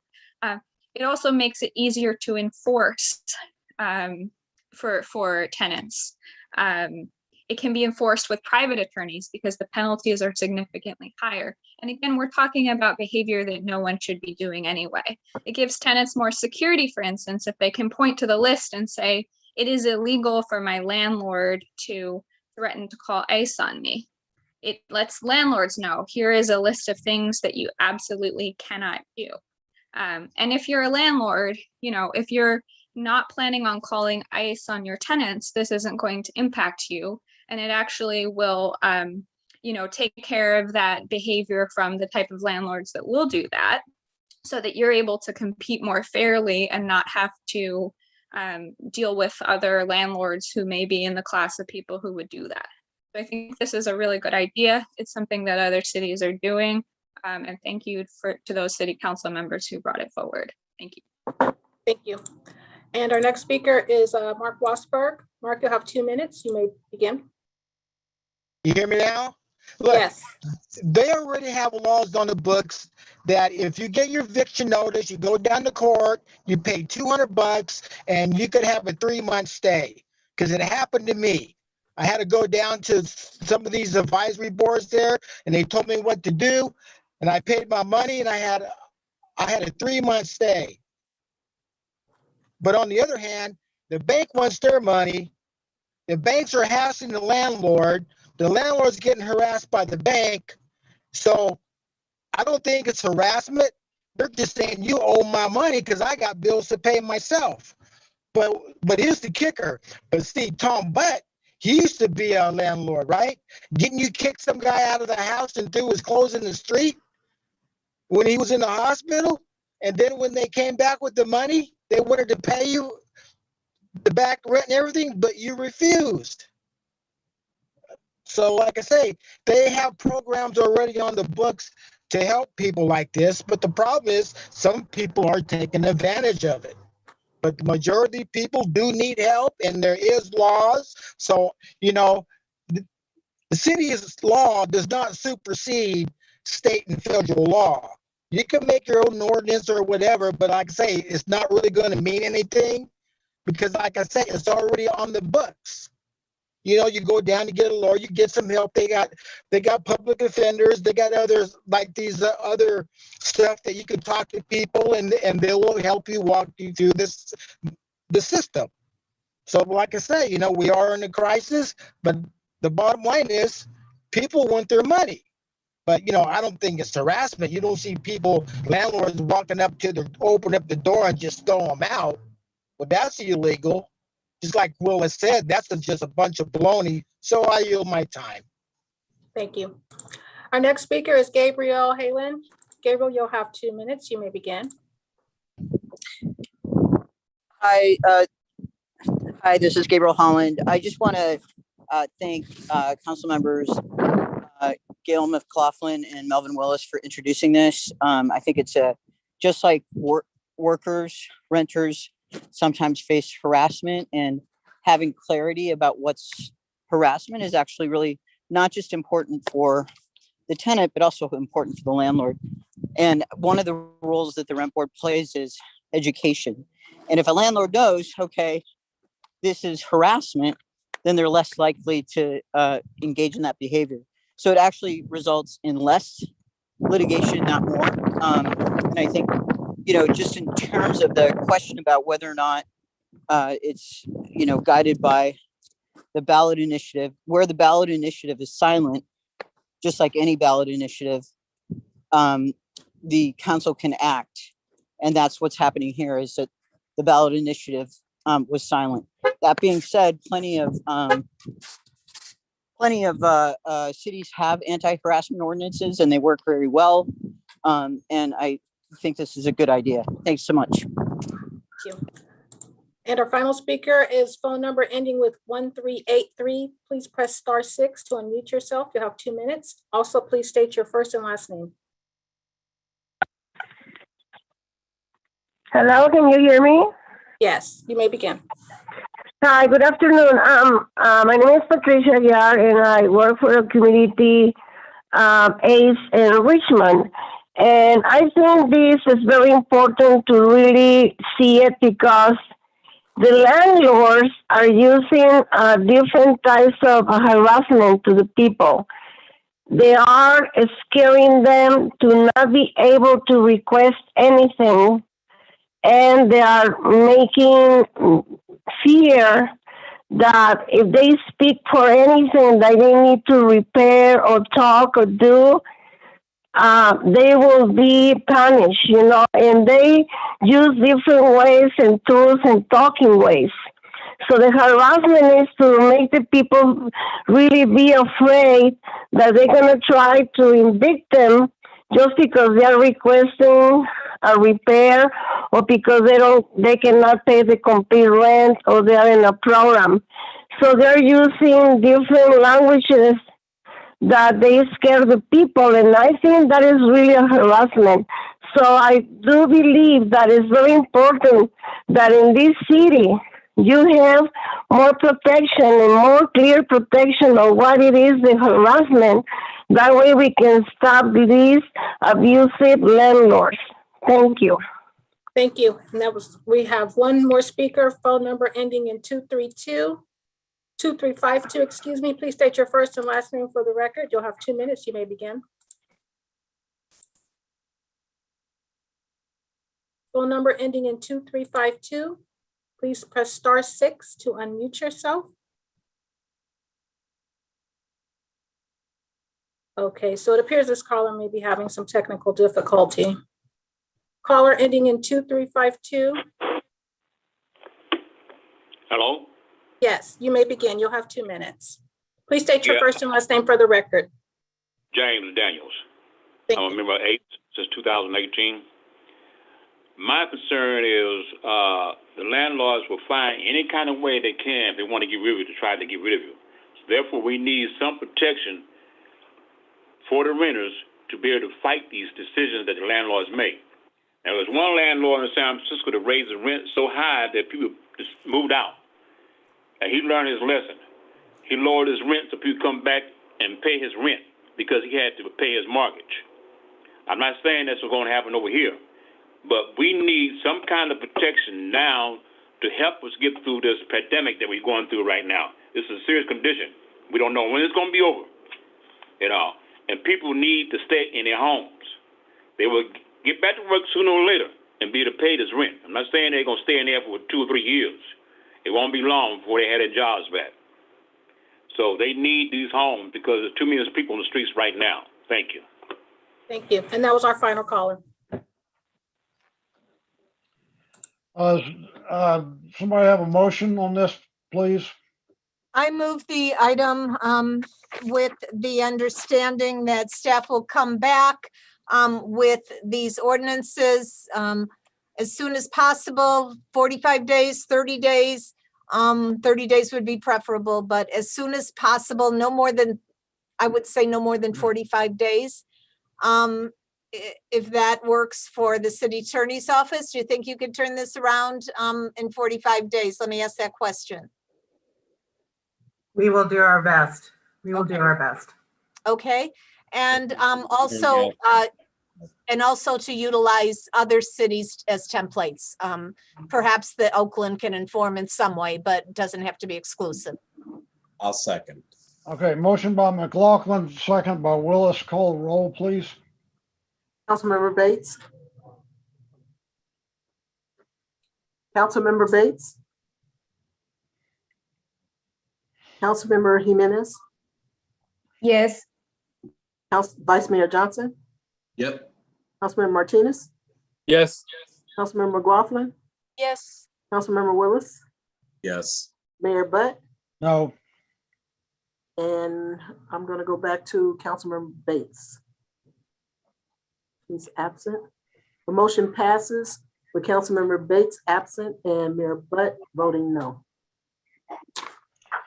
Okay, the next item is H1. Would you read that, please? Item H1 is to adopt a resolution to approve the board's, commission, and committee's handbook as a formal document to provide a general idea of the policies, guidelines, and responsibilities of the board, commission, and committee members. Please, Madam Clerk.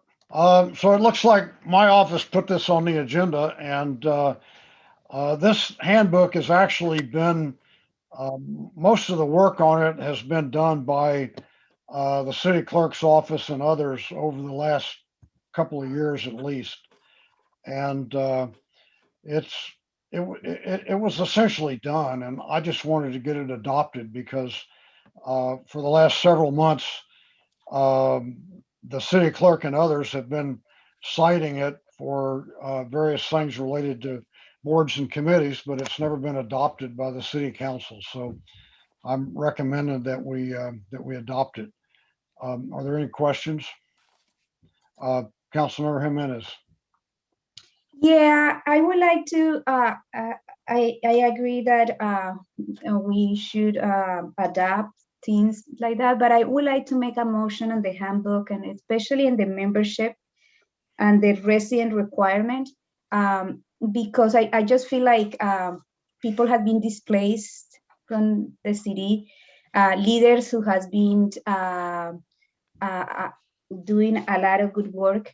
Also, just they are a lot of people that are active in many different community organizations and work in many different community organizations that are not able to live here because the cost, and they had to move other parts, but they are active here to be able to participate in the commission and boards if they work or are part of community groups within the city. Well, if you read the whole article about residency requirement, it really doesn't change anything. It basically adopts what's in there now. It exempts. It has a number of exemptions in it. One of them being if the member is required by federal or state law, or the resolution or ordinance establishing the board to represent a specified organization, agency, group, category, or profession. Another one is if the enacting resolution or ordinance allows non-residents membership, such as the Commission on Aging. So I could be wrong. City Clerk, maybe you can chime in here. I don't think it really changes anything. Yeah, can you explain to me, because the way that I am looking, I think like it's important that all bodies of the city government are inclusive and that represent, but we also recognize that many Richmond residents have been displaced from our city because they could no longer afford to live here and or get the needs met here. So I just want to make sure, but they are active, continue to be active here in many organizations, many programs and activities here. So I just want to make sure that I am reading this, like, I don't know, like if this is here, I don't have any problem, but I just want to make sure that the intent of that is here. So how do you want to change it? Well, that allows people who are working in community organizations, active in or community groups, be able to apply even if they don't live in the city anymore. Well, most of the boards and committees. And they can say like the ones that if they live here but they move. Well, there are rules that are established. Who's speaking? I can't. Oh, I'm sorry. That's you, Pam Christian. I'm sorry. Go ahead. The ordinances or the resolutions that establish the boards and commissions for each boards and commission will identify what residents are qualified for the board or commission. So just like the mayor said, the Commission on Aging, they do allow outside members to join the board or commission, but then you'd have to look at each ordinance or ordinance or resolution to see if outside residents are allowed. But what about if we can say anyone who previously lived in Richmond for more than 5 years and still has social ties to members of the community? And anyone who works for an organization that provides services in the city can apply. That's two things. Let me ask the city attorney. This does not. Mr. Mayor, can I make a comment first? Let me just ask the city attorney. This does not override all of the enabling legislation that has residency requirements in it, correct? This is a resolution, not an ordinance. That's correct. If there would be any conflict, the ordinance would prevail. You would have to amend the residency requirements in your ordinances. So if this is a big deal for everybody, why don't we just take that part out and pass the rest of it? And if you want to come back and, you know, retweak that, you can do it later, but you're going to have to do it with every single ordinance. So I'll tell you what, as the author of this, I'll just acknowledge that we'll drop the residency requirement part out of it for now. Does that help? Okay, Councilor McLaughlin. So throughout the 8 years I was mayor, we went through every single ordinance for every single board and every single commission. And some boards, as has been stated, some boards, some commissions, some committees have, like, saying something like 2 seats out of 7 can be for non-residents. There are provisions in several ordinances, and there's a couple committees that are established by resolution rather than ordinance, most of them by ordinance. For things like a task force or whatever, those aren't even, they might be established by resolution. I don't know if we have any longstanding task forces that fit into these guidelines, but it's correct in that we would have to go, you know, if there is one particular or another particular committee, board, commission, task force, find out what the enabling ordinance or enabling resolution was, and we could amend that. Like I said, some already have some seats for non-residents, but more could have them. Okay, Councilor Martinez. Yes, under meeting procedures, on page 22 of 24.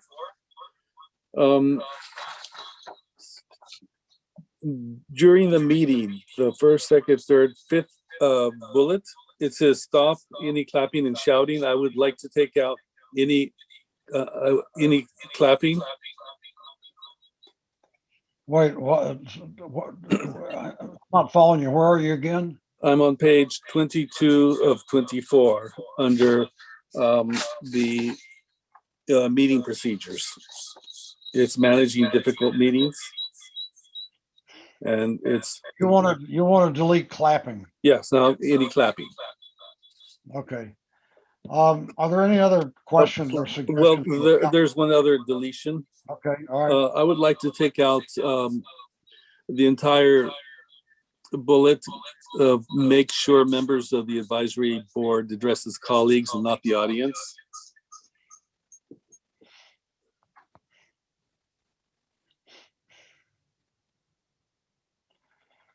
Well, that's kind of standard parliamentary procedure, but well, okay. Are there any other questions or recommendations? Councilmember Bates.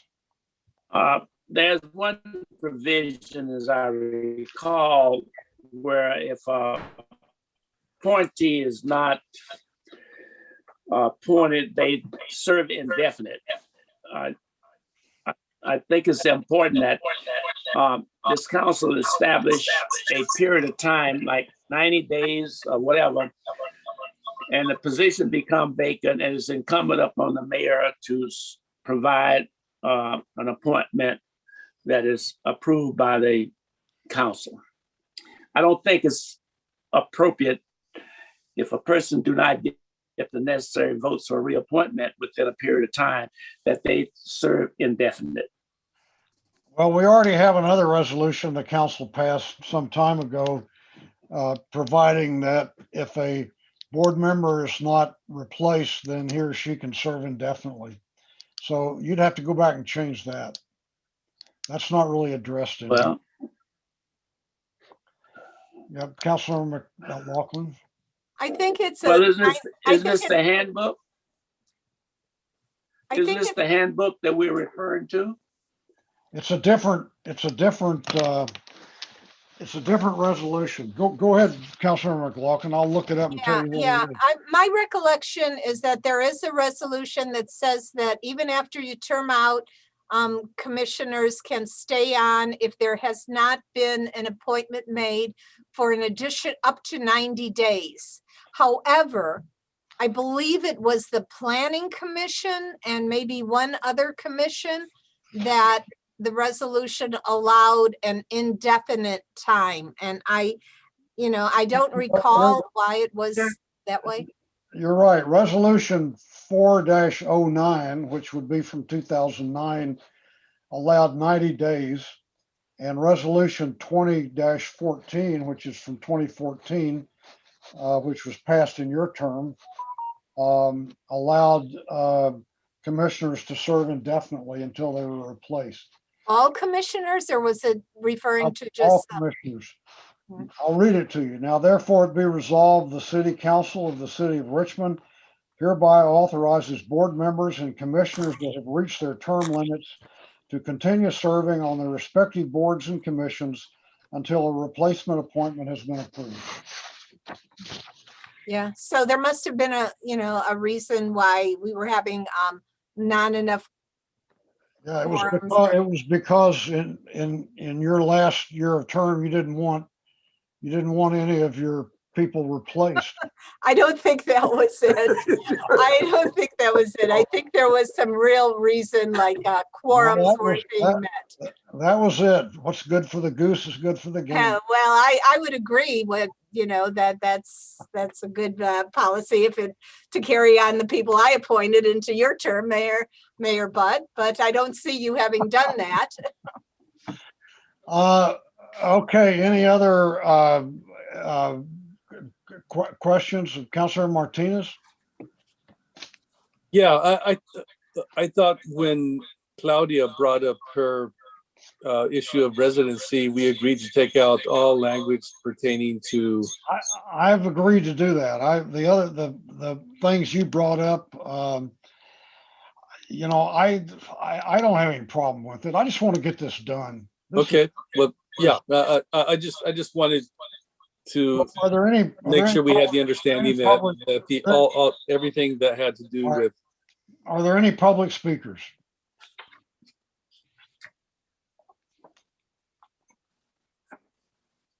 Yes, we have 2 public speakers.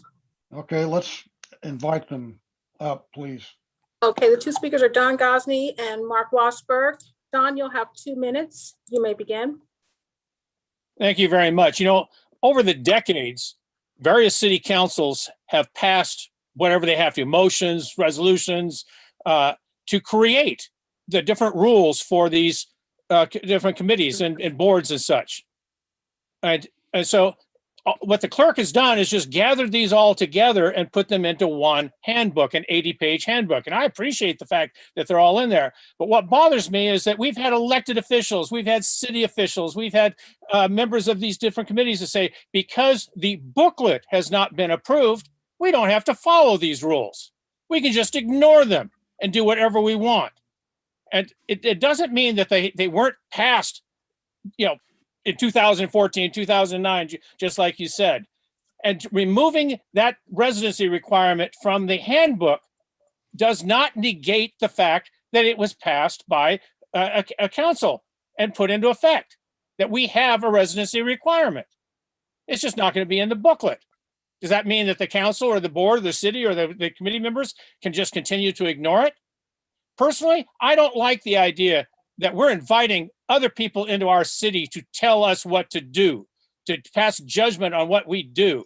I think we've got plenty of qualified people here in Richmond. I don't know why we've got elected officials that say, well, we've got to go outside of Richmond because we can't find enough good qualified people to serve on our boards and commissions and task force and whatever, that we need to invite other people in here to tell us what to do.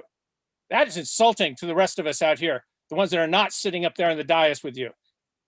And so, I mean, I think there's a reason for residency requirements. I know that when we have an important issue and we get all these people from Berkeley and from Oakland and from Albany and San Francisco and Marin County and such coming into our city to tell us what to do with our property, with our whatever we're doing. I'm insulted by that. I would never be so arrogant as to go into their city and try to tell them what to do. And now we've got council members saying, let's load up our commissions and boards with people like that. Thank you. Thank you. Next speaker is Mark Wasberg. Mark, you'll have 2 minutes. You may begin.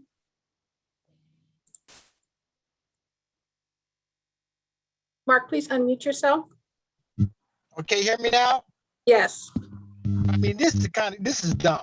You're gonna invite all these people from other counties. You might have people from other states, other countries coming in here and giving their ideas. It's gonna mess up the whole entire city of Richmond. That's like all these illegal immigrants that's pouring into our country. They have their ideas, how they want to be, how they want to have run the United States. A resolution has no weight anyway. It's all just a bunch of hearsay. I mean, it's no law.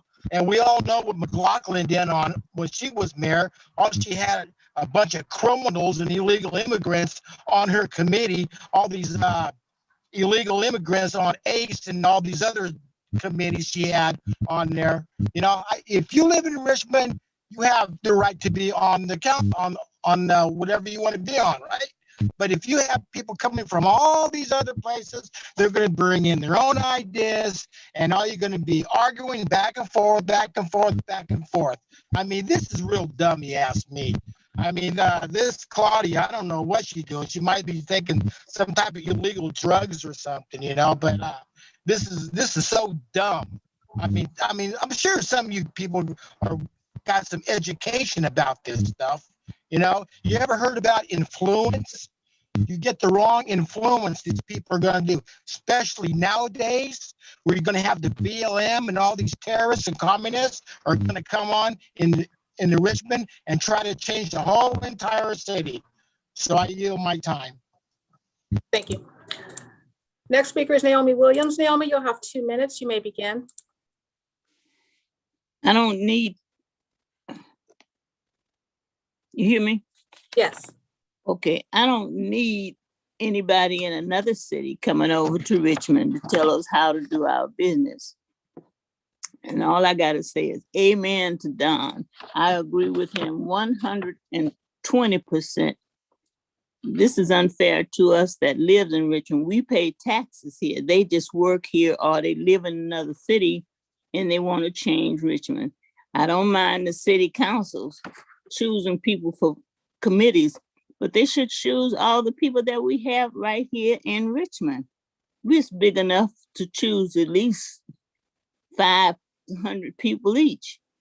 So why go outside of Richmond in order to put them on a committee that's dealing with nothing but city of Richmond problems and issues? Thank you. And that was our last caller.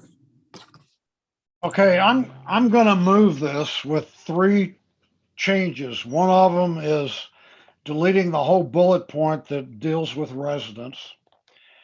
Number 2 is on page 22, delete the words any clapping. And on page 23, delete the bullet point that says make sure members of the advisory board address colleagues and not the audience. I'll second. Okay, so we have a motion, a second.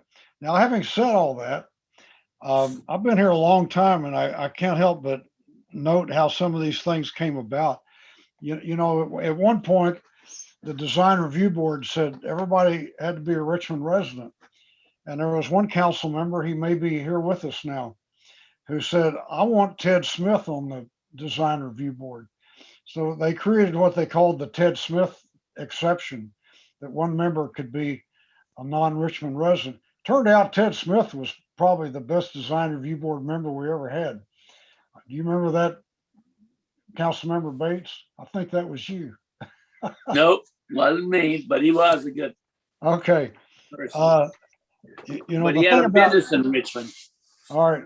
The thing about clapping, I've been to a lot of, I serve on a lot of boards and commissions, and I've been to a lot of other city council meetings, and I've never seen one where people clap after every speaker. And, you know, personally, I think it's crazy, but this council loves it, and I think you should have it. And as far as not addressing the audience, you know, I can't, I hark back to when Corky Bouzet was on the city council, and just about everything he said started with, Now, to you folks out there listening on TV, I want to tell you this. And then he would launch into about a 30 or 40-minute soliloquy. So, you know, I know you guys love this stuff, and I just want to, you know, get along to go along. So that's my motion. I got a second on it. Let's call the vote, Madam Clerk. Councilmember Bates, Yes, Councilmember reluctantly. Jimenez, Yes. Vice Mayor Johnson, Well, because I'm the liaison to a few commissions with non-Richmond residents, I'm gonna have to say yes. Councilmember Martinez. Councilmember Martinez. Councilmember McLaughlin, Yes. Councilmember Willis, Yes. and Mayor Butt. Yes. Vote is unanimous. The next Richmond is the item big city. it just shows how well this council can get along, you know, when we are willing to. Item H2, would you read that, Madam Clerk? Item H2 is to receive a report and approve a contract with Management Partners Incorporated to assist staff in developing and implementing the Measure U gross receipts tax for a contract amount of $94,900 and a contingency amount of $14,235 for a total amount not to exceed $109,135, with the contract term from April 21, 2021 to June 30th, 2022. Approved Measure U gross receipts tax implementation start date change from July 1, 2021 to January 1, 2022, in accordance with section 7.04.680B, and receive an update on Measure U implementation.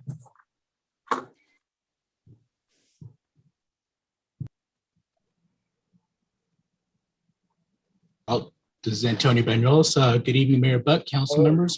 Mayor Antonio Butt, Banuelos. Mayor Butt, before the presentation, can I make a comment here about the item? Well, if it's a point of order, I guess you It is. can. But It is a point of order. all right, go ahead. So a couple of us have, maybe a few of us, I don't know, but have had some conversations, emails with staff on this. There are concerns that only one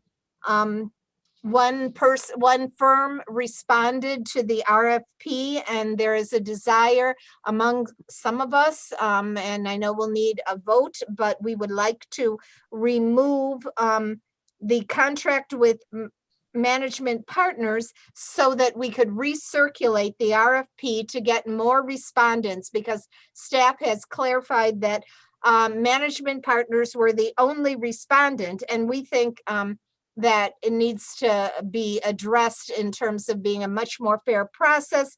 And so to recirculate the RFP to get more respondents. So we would like that part of this agenda item removed. We are fine with receiving a report. We're fine with approving Measure U implementation and changing the date from July 1st, 2021 to January 1st, 2022. Well, okay, I hear what you're saying, and I don't think it's a proper action for a council to vote to remove something from the agenda. You can table it. Well, it's, yeah, I think what you can table it, or you can wait till it comes up to a vote and vote against it on the grounds you want to see something well, else. maybe So, my motion would be that we table the contract part of this item and recirculate the RFP. well, okay, is there a second? I second it. Is there a second? What? Yes. Jimenez, second? Okay, there's no discussion on a motion to table. Madam Clerk, call the roll.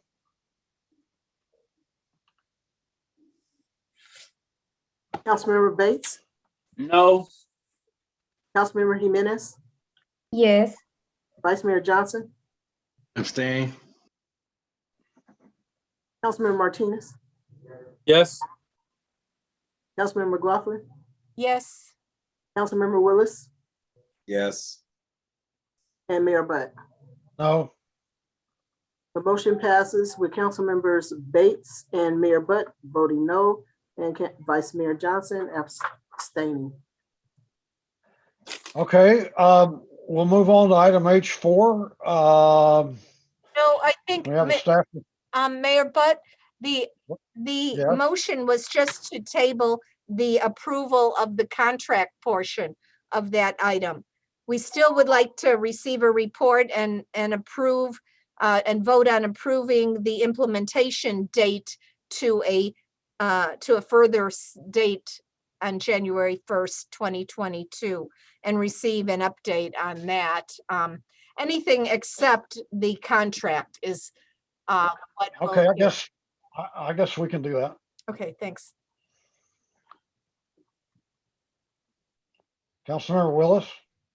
Yeah, my only point of order was just to ask everybody, if you're not speaking, to go on mute, just because I'm getting a lot of echo feedback on my end when everybody's off of mute. That was all. Okay, let's go ahead with the staff report. Okay, can everybody see my screen? Okay, so I'm going to start with the presentation. The presentation still includes the 3 parts. So the recommended action, including the contract with management departments. The second part was approving the change of the implementation date from July 1st to January 1st, 2022. So from a 6-month delay, and to receive a measure review implementation update. Okay, quick background. So tonight, again, background, update, measure implementation, and contract with the management department was the original intent of this. As you all know, city has a structurally unbalanced budget. There was a focus last year in May, June, July on increasing revenues and reducing expenditures. And polling was done last June on various revenue generating options. Staff brought draft options to City Council in July, and gross receipts for business license tax was the one that was subsequently adopted by City Council. It was placed on the November ballot and was approved by the Richmond voters.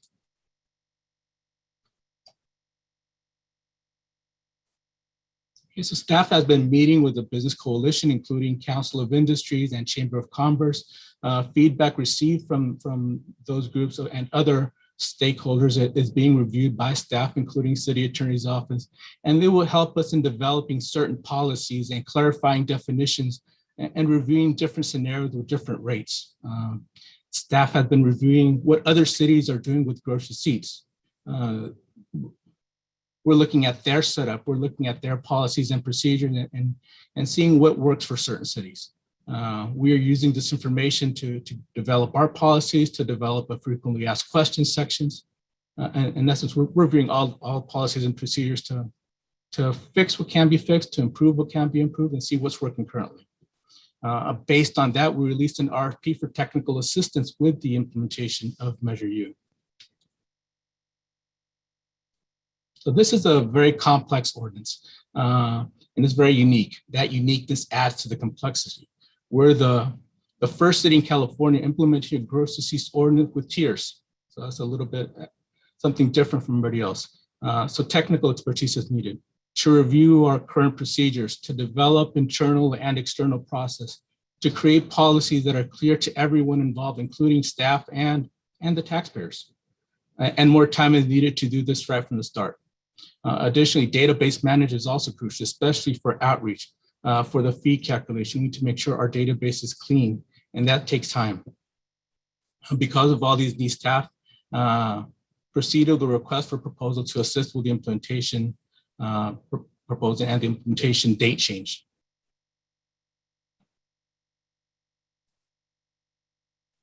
Again, staff proposes changing the implementation date from July 1st, 2021 to January 1st, 2022.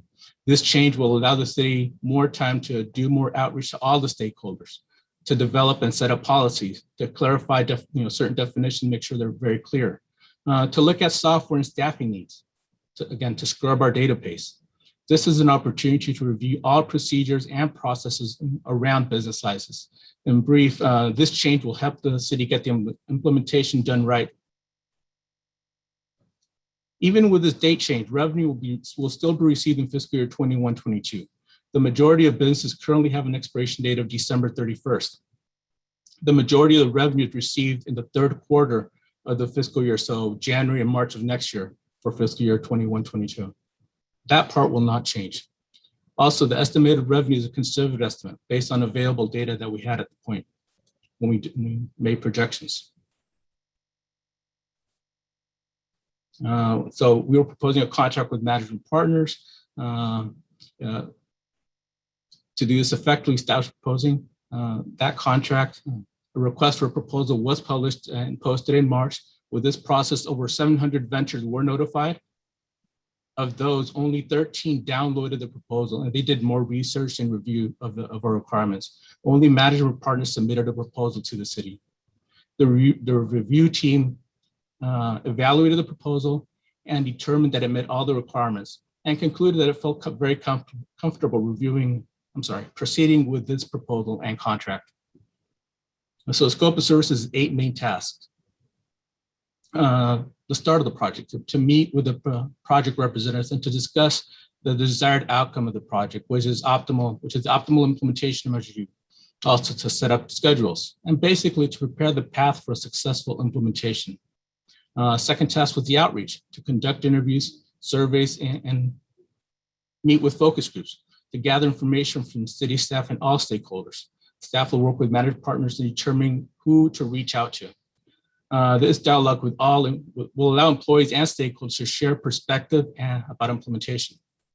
Third task was to perform modeling and case research study. Here, management partners would review the forecast to see how accurate it is to come up with their own scenarios.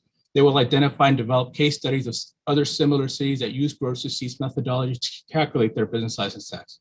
We basically see what works and set up best practice procedures. Task 4, to develop review process maps. Here, developing and reviewing these process maps for the flow of activities included in the ordinance.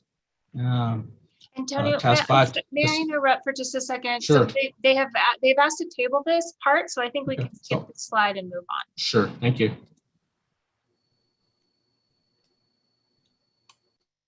So the next steps right now, obviously we're not doing the first one. We still want to reach out with other community groups, including Richmond Neighborhood Council and Economic Development Committee, and do regular updates, monthly updates at their meetings. And at this point, I guess the recommended action, I guess the next 2 items would be to approve the measure gross receipts implementation start date change, and you've received the update on measure U implementation. Any questions at this point? So the only item before us right now is extending the date. We've already taken action on the contract and we've tabled it. Unless somebody wants to make a motion to reconsider that, that's one and done. So Mayor? yes. I would also appreciate getting some additional direction from council as to what the expectations are with the contract for implementation services. I think you're going to have a private discussion with the people who tabled it.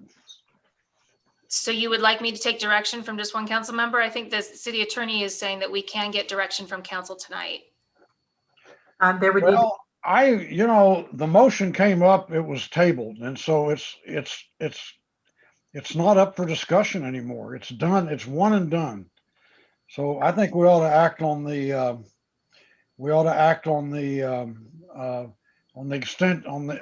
extension of time and see if we can get that done. And then if somebody wants to make a motion for reconsideration, we can take up the other issue. But as chair, what I'm seeing is that it's done. We can't continue to debate it.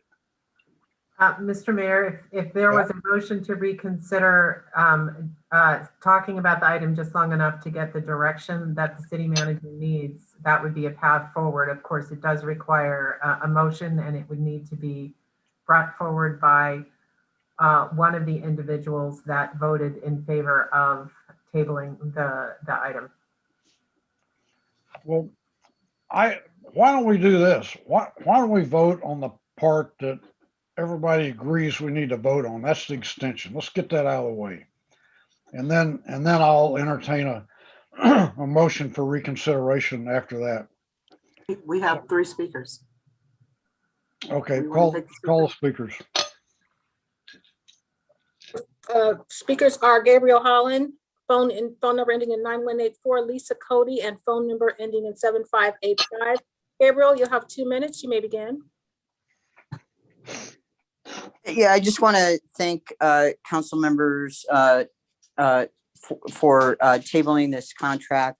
A couple things I just want to say is, one thing that really strikes me is it seems like one consultant keeps getting contracts with the city, and the optics of that, in my mind, are problematic. It seems like you're recruiting them. I understand that there's multiple consultants out there in the world. I've heard that there is a perception that there's not, but I having seen consultants in other cities do work, there's plenty in the Bay Area that are willing and able to do this kind of work. And it, may mean that we have to do a little bit of recruitment, but it's my opinion that having the same consultant working for the city and all the contracts, the optics of that become problematic in my opinion. And I'm just of the opinion that city staff should be doing this work, not consultants.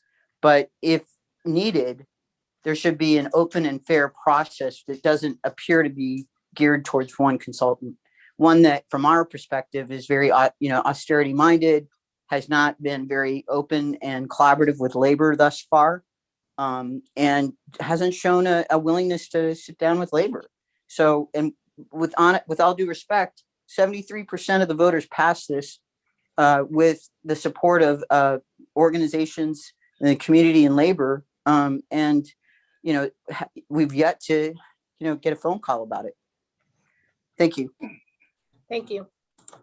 Our next speaker has a phone number ending in 9184. Please press *6 to unmute yourself and state your first and last name for the record. Can you hear me? Yes. Yes. Good evening, City Council and staff. My name is Fred Glick, and I'm speaking on behalf of the Council of Business and Industries. We support the staff's recommendation to change the implementation date from July 1st, 2021 to January 1st, 2022. And since the majority of the business licenses renew effective January 1, this will put the renewals on the same schedule for ease in calculations and collections.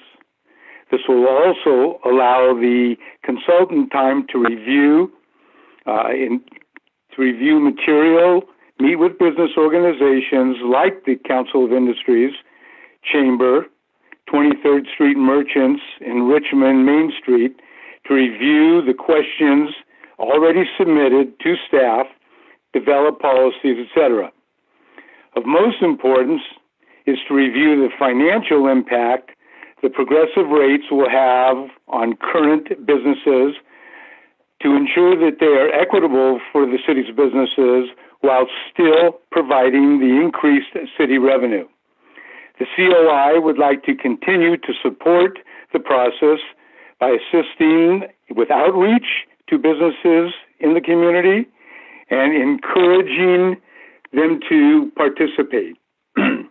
In recent meetings with the staff, we were in the process of organizing meetings with the various classifications of businesses and support continuation of this process. We also request the opportunity to review the progressive rates alternative that was supported by the business community, which COI presented to staff.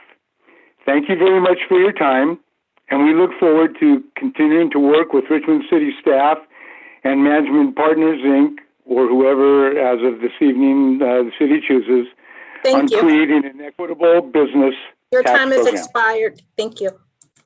Our next speaker is Lisa Cody. Lisa, you'll have 2 minutes. You may begin.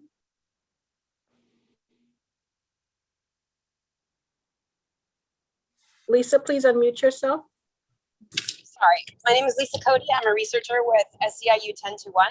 I'm actually calling to encourage the council to support the city staff's recommendation to extend the implementation date for Measure U from July 1, 2021 to January 1, 2022. I am wholly in support of tabling the contract approval for management partners. That RFP appears to have been put out for a total sum of 20 days. I don't know too many RFPs that are done in such a short period of time.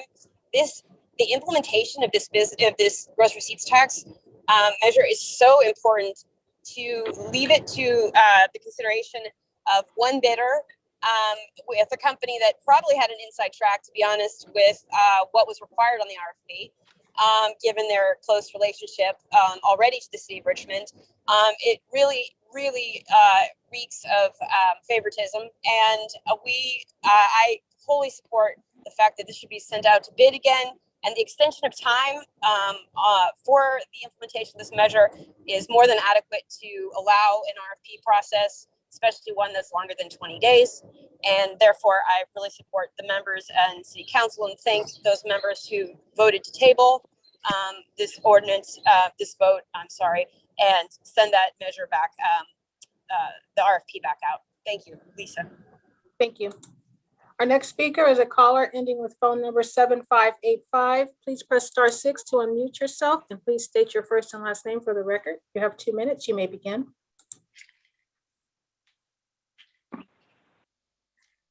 Hi, this is Sean Stahlbaum with IFPT Local 21. Good evening, Mayor and council members. I'm calling to support the city staff recommendation to extend the implementation date for Measure U from July 1st, 2021 to January 1st, 2022, but also to oppose the staff recommendation to the council to approve a contract with management partners to take on this work for the city. The city, and I appreciate the vote of the council members to table this matter. The city clearly needs more time to implement Measure U, so there aren't surprises for anyone, and that's why we support extending the implementation date by 6 months. However, Richmond voters approved Measure U by a whopping 73% margin because they want Richmond's largest businesses, big polluters, and corporate landlords to finally pay a fair share to the city for doing business here. And voters want them to be more responsible corporate partners and are asking them to help fund some vital city services that would benefit residents and businesses in Richmond alike. We're concerned that the city's RFP process only yielded one respondent. And moreover, that one respondent is an already existing vendor with the city whose financial projections have been problematic and they've caused division within the city. We're asking the council to delay acting on the proposed contract, which you've done, and to give us a chance to explore other options and potentially go back out to RFP to find another alternative to help the city implement Measure U. Please don't exacerbate an already difficult issue by selecting a controversial vendor to implement Measure U. Thank you very much for your time. Thank you. And that was our last speaker. Okay, if you all want to bring this back for discussion, I'm gonna need a motion for reconsideration by one of the council members who previously voted to table it. Councilmember McLaughlin, you have your hand up. No, I don't have my hand up, Mayor Beck. Okay. Anybody else want to offer a motion? Hand up. Who's got a hand up? Councilor Willis, was that you? I don't see it. Yeah, no, I wasn't gonna make a motion on. Okay. I'll make a motion for what we decided not to table, which is the extension to 2022. And yeah, that would be my motion, is just to vote on what we already. Yeah, you're right. That's what's in front of us. Is there a second on that one? Second by Vice Mayor Johnson. Okay, call the roll, Madam Clerk. Councilmember Bates. Yes. Yes. Councilmember Jimenez.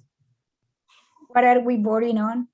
To extend the time, to the 1st of January, 2022.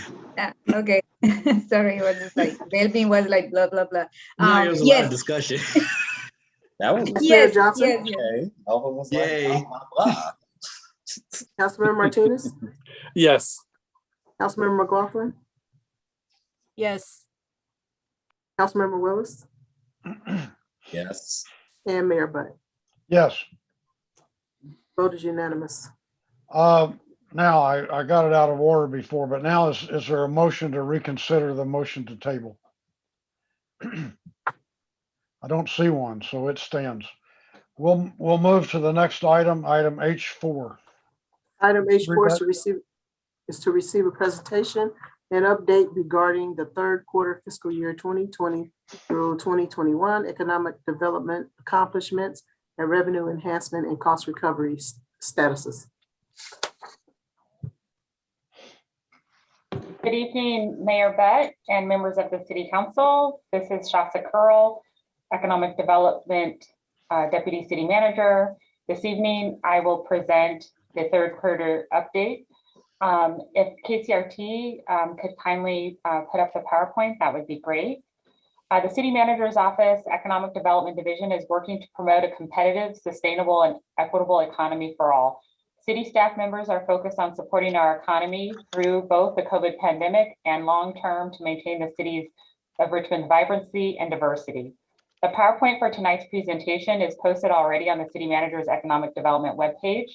All of the slides, where appropriate, have hyperlinks to the applicable information to try to make it easy for Richmond residents and businesses and key stakeholders to access this information.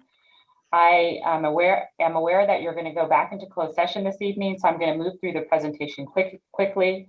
If you have any additional questions or concerns, certainly feel free to follow with me directly. I would welcome the opportunity to speak with you. Next slide, please. This slide here just provides a brief overview of the information that I'm going to quickly cover this evening. We'll start with some statistics and really round things out, focusing on the grants and loan opportunities that are in place and all the great things happening in Richmond. Next slide, please. During the COVID pandemic, businesses continue to open in Richmond, which we're really excited about. There's approximately 110 businesses that were issued business licenses from January through March of 2021, and this includes rental properties.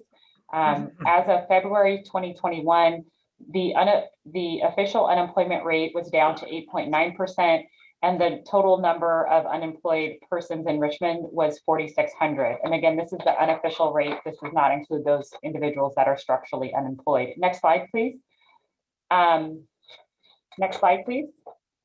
One of the items that frequently both myself and our community development director receive inquiries on from members of the council and the community at large is pertaining to what sort of development activity is taking place in Richmond. So we're really pleased with the positive news and update that are taking place. Where both Lena and I are working, the community development director, Ms. Velasco, are working together very collaboratively to attract and retain development, high quality development in our community. In case you all would like to access this information here, this map represents large development in Richmond. The points that are in red are mixed use, the blue dots are residential, and the green indicate commercial development. This map can be found on our open data reporting platform, Transparent Richmond, as well as on the major developments webpage. Next slide.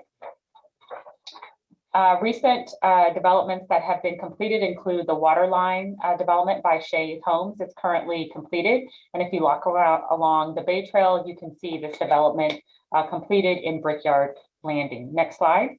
We also have the terraces at Nevin, which includes 271 affordable housing units that are coming online. The terraces was provided with through the Housing Authority prior to the transfer with project-based vouchers. So this development will enable the residents to receive a Section 8 voucher for the unit they're residing in, enabling rent that is based on 30% of their income. The NOMO development includes 193 units and is moving along nicely in Marina Bay and is selling well. Next slide, please.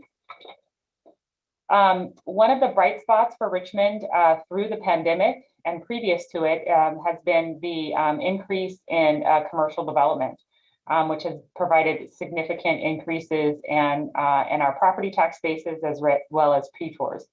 There are a number of sites under construction. There's 6045 Giant Road, the Point Pinole Business Park Phase 3, as well as Lumber Baron. Lumber Baron and 6045 Giant Road are scheduled to be completed in approximately 6 months, which is really great news. Next slide. We have a number of developments that are also currently entitled that includes Miraflores, The Quarry, and Cascade. Next slide. There's also at Richmond Country Club subdivision development is currently entitled, as well as Hacienda Heights, which we'll talk about a little bit more this evening. We've got great news on that. And Home to Suites, which is a hotel with 102 rooms. Next slide, please. And additional entitlements that are commercial include the Parkway Commerce Center, as well as Power Plant Park. Next slide. The developments that are currently under review include the 12th and McDonald mixed-use development, Metro Walk Phase 2. There's also some supportive family apartments, which include 131 units and 10,000 square feet of office and retail, as well as the Annex Townhomes, which is approximately 100 units of residential. Next slide. One of the things that staff have been working on it's been over a year now. We've been working very actively interdepartmentally across all divisions and departments is to increase revenue and work on cost recovery, hence the item that was just before you pertaining to Measure U. And so there is a comprehensive matrix that we as staff use. We track quarterly. It was included as an attachment to this PowerPoint presentation and staff report, so City Council can see comprehensively how we are progressing in terms of the items that were identified by the City Council for us to work on, as well as items that were provided from staff, as well as some of our key stakeholders. Next slide, please. In terms of economic development accomplishments, I really want to take this opportunity to make sure the City Council is aware that all city departments are actively engaged in working on economic development. Our Community Development Department has received an SB2 grant in the amount of $310,000 for the form-based code. They're also working to amend the ADU ordinance and inclusionary housing ordinance.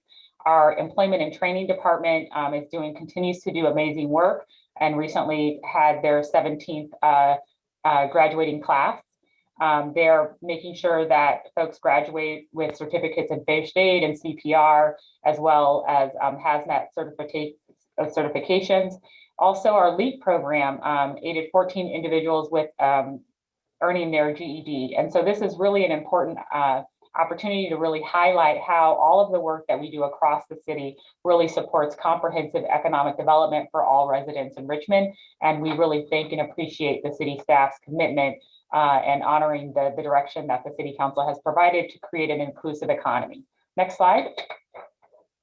Some other great accomplishments include the Hilltop specific plan. The community development received a $500,000 LEAP grant to work on a specific plan. And in addition, they'll be applying for a PDA grant to assist with implementation. As I mentioned previously, Hacienda Heights, which is the development project by Mercy and CHDC, recently received $48 million in state revenue bonds. We're really excited that this development is moving forward. If all goes well with our closing, which we've been actively engaged with, it seems like daily now we have calls, so really appreciate all the support from the Housing Authority staff and City Attorney's Office, but we're actively working with Contra Costa County and tons of folks to move forward with the groundbreaking on May 26th is our target date right now. As was mentioned earlier, we have a cannabis grant that was recently received. Our City Manager's Office Economic Development team, led by Thomas Amolo, submitted that grant, and we're really excited that we received $75,000. Economic Development Commission has been very engaged, and we'll send out a written update to council on that tomorrow, just letting you all know some of the additional background and proposed next steps. Next slide. One of the highlights that we think is really important is that while the shelter in place has taken place, we as city staff have been really working actively to ensure we're putting out information to encourage and maintain our local business community, as well as maintain the safety of all of our residents. And so city staff are actively engaged with Contra Costa County Health Services to make sure that our community gets vaccinated and to make sure that our businesses their employees can be vaccinated. And so there's a host of vaccination sites throughout the community, and these website links and phone numbers provide direct access to that information. Next slide, please. There are a number of grant and loan opportunities that are coming forward, and I think this is really key information that a lot of our key stakeholders are going to want to know about. There's a number of grants, and so all of the information here has hyperlinks, and it's already posted on our city website on our economic development page. So if anyone is interested in finding out about the Paycheck Protection Program, the revolving loan fund that is now with Community Lending First, through grants with Contra Costa CDBG program and in partnership with the Renaissance Center. There's just a host of grants available to our community, and we want to make sure that we get the word out. The Paycheck Protection Program is now open through May 31st. And so some businesses are able to access a second round of funding. And there's also funding through the American Rescue Plan. And so all of that information is available on our website, as well as information pertaining to SBA grants that were provided through the American Rescue Plan. Next slide. As I mentioned previously, Richmond Works is open and is available by appointment only. You may interested residents may contact Richmond Works at 510-307-8014, Monday through Fridays from 8:30 a.m. to 5 p.m. to make an appointment. Richmond Build is currently accepting applications for summer youth program, and Youth Works is, and Richmond Build is accepting applications for the May 2021 cohort. Next slide. Also want to note that the Richmond Promise Scholar Showcase took place on April 21st. It was a wonderful event, and students in Richmond are extremely grateful to the City Council and for the city's ongoing leadership and support regarding higher education. The Richmond Promise has really become a transformational experience for our community, and we really thank the Richmond Promise staff led by Jessie Stewart for her continued work there. The other key opportunities for funding that are currently available include the Richmond Rapid Response Fund. We really want to thank the city staff, LaShonda White, as well as all of the nonprofit organizations that have been engaged in leading this work. There's been amazing collaborative effort happening to support the Richmond Rapid Response Fund, and all of the information again is on our website. There's also the California Rent Relief Program for both landlords and renters. And if you haven't yet visited, please consider visiting CoBiz in downtown Richmond. They're offering amazing events and workshops and programs for businesses and residents. Some highlights include monthly grocery giveaways, fitness classes, and educational workshops for businesses, as well as professional headshots. There's also, as was mentioned earlier, we've been doing an amazing job here in the Richmond community regarding electrical and vehicle incentives and programs for community members. And so we'd encourage Richmond residents to consider buying your local electric vehicle at the Hilltop Auto Mall. Also, the Richmond Rain Street Initiative is another great resource for our community. And they have partnered with NIAD and are having an Arts and Windows exhibition, which will be from April 30th through May 22nd. And last but not least, WEDA, our Water Emergency Transportation Agency, the board approved temporary lower fares that will go into effect on July 1st, 2021. All of this information, again, is available online. Next slide. One of the things we try to do in the city manager's office on our economic development team is get out and shop locally and dine locally. We really enjoy spending our resources here in our community. The Daily Fix, the beverages and food are absolutely delicious, as well as Golden Gate Bistro. We also made a visit to Naturally Herbs and more, and they have a plethora of great products. Also, there's a new sushi establishment, Sushi Matsu, which is on San Pablo Avenue. That's really great.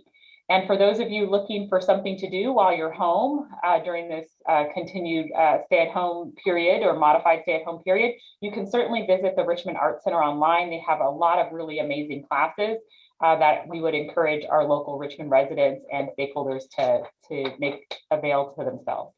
Next slide. So in conclusion, there's a lot of really great positive things happening in Richmond. If you ever want to learn quickly about what's happening, we encourage all residents to sign up for the city manager's weekly report. If you need assistance signing up, please call 510-620-6512, and we're happy to assist you.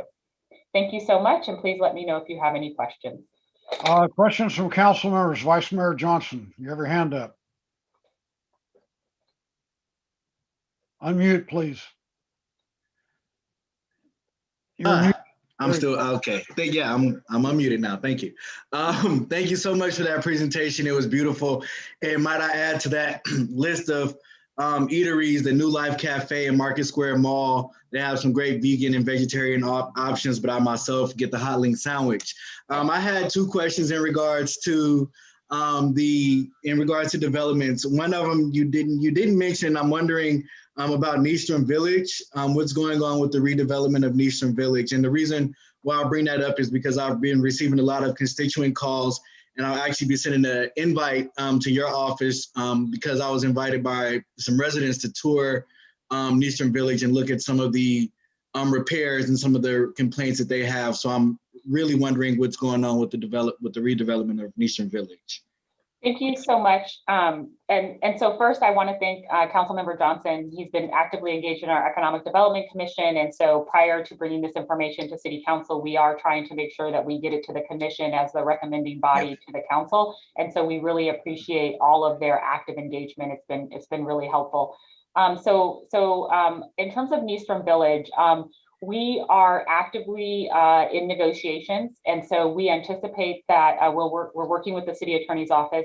You all have had a very compressed schedule and lots of items like you're going to be returning to this evening. So we think we're going to have to come back to you all in closed session because it involves real property negotiations, and we anticipate providing an update at that time. So I'll be coordinating with the city attorney's office to enable us to do so. Most definitely. And once again, thank you and your office for the work that you do at the Economic Development Commission and the subcommittees they created. The last question that I had was around 12th and McDonald. It seems like this project has been stuck at the design review board for some time now. And I've been hearing a lot of scuttlebutt around extortion and commission board members pushing their own personal agenda in terms of the design of the project. And I'm just really wondering as the economic development manager, deputy city manager, from your viewpoint, what is going on with the 12th and McDonald project? What's the red tape, and how do we get this downtown development that's promising affordable housing, as well as the bringing shops to our downtown area? What's holding this up? I'm very curious. And if it has anything to do with the scuttlebutt that I'm hearing, please don't be afraid to say that. Okay, thank you so much for that question, Vice Mayor Johnson. I don't mean to throw my colleague, Ms. Velasco. I don't know if she's still on at this juncture, but if she is, I would encourage her to jump in. The way the division of labor that we have at this juncture is that the city manager's office, we work on negotiating the disposition and development agreements. And then the entitlement piece and the CEQA compliance, we hand that off to community development. And so I would offer Ms. Velasco the opportunity to interject if she's available and assist in answering that question. And if she's not available at this time, maybe we can follow up with you or other council members in the near term. Well, yeah, hopefully I see Lena's name on here, but if she isn't available, please do follow up with me, because this is, the phone calls that I'm getting are getting extremely disturbing. And it's making the city look bad. And so I'm really wondering, I just want to know what's really going on and what's really holding back this project. And if it's individuals on the design review board that needs to be dealt with, then we can do that on our end. But if there's things that the developer and the community needs to take care of, then that also needs to be stated. But I'm just not getting enough information, and I don't feel as though I'm getting the entire story from either side. And as the employees of the organization, I would really appreciate some really cut and dry information about what's going on with this development, because we talk a lot about people being scared and dissuaded from coming to the city of Richmond because of our process.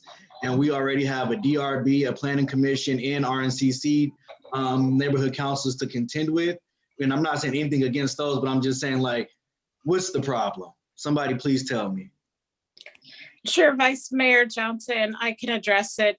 In this application in particular, we need oh, I'm sorry. Oh, no, you can't hear me. I'm unmuted, sorry. We need a complete application in order for it to get to a public hearing. So we're currently working with the applicant. They've had various changes to their architect. We've met with them.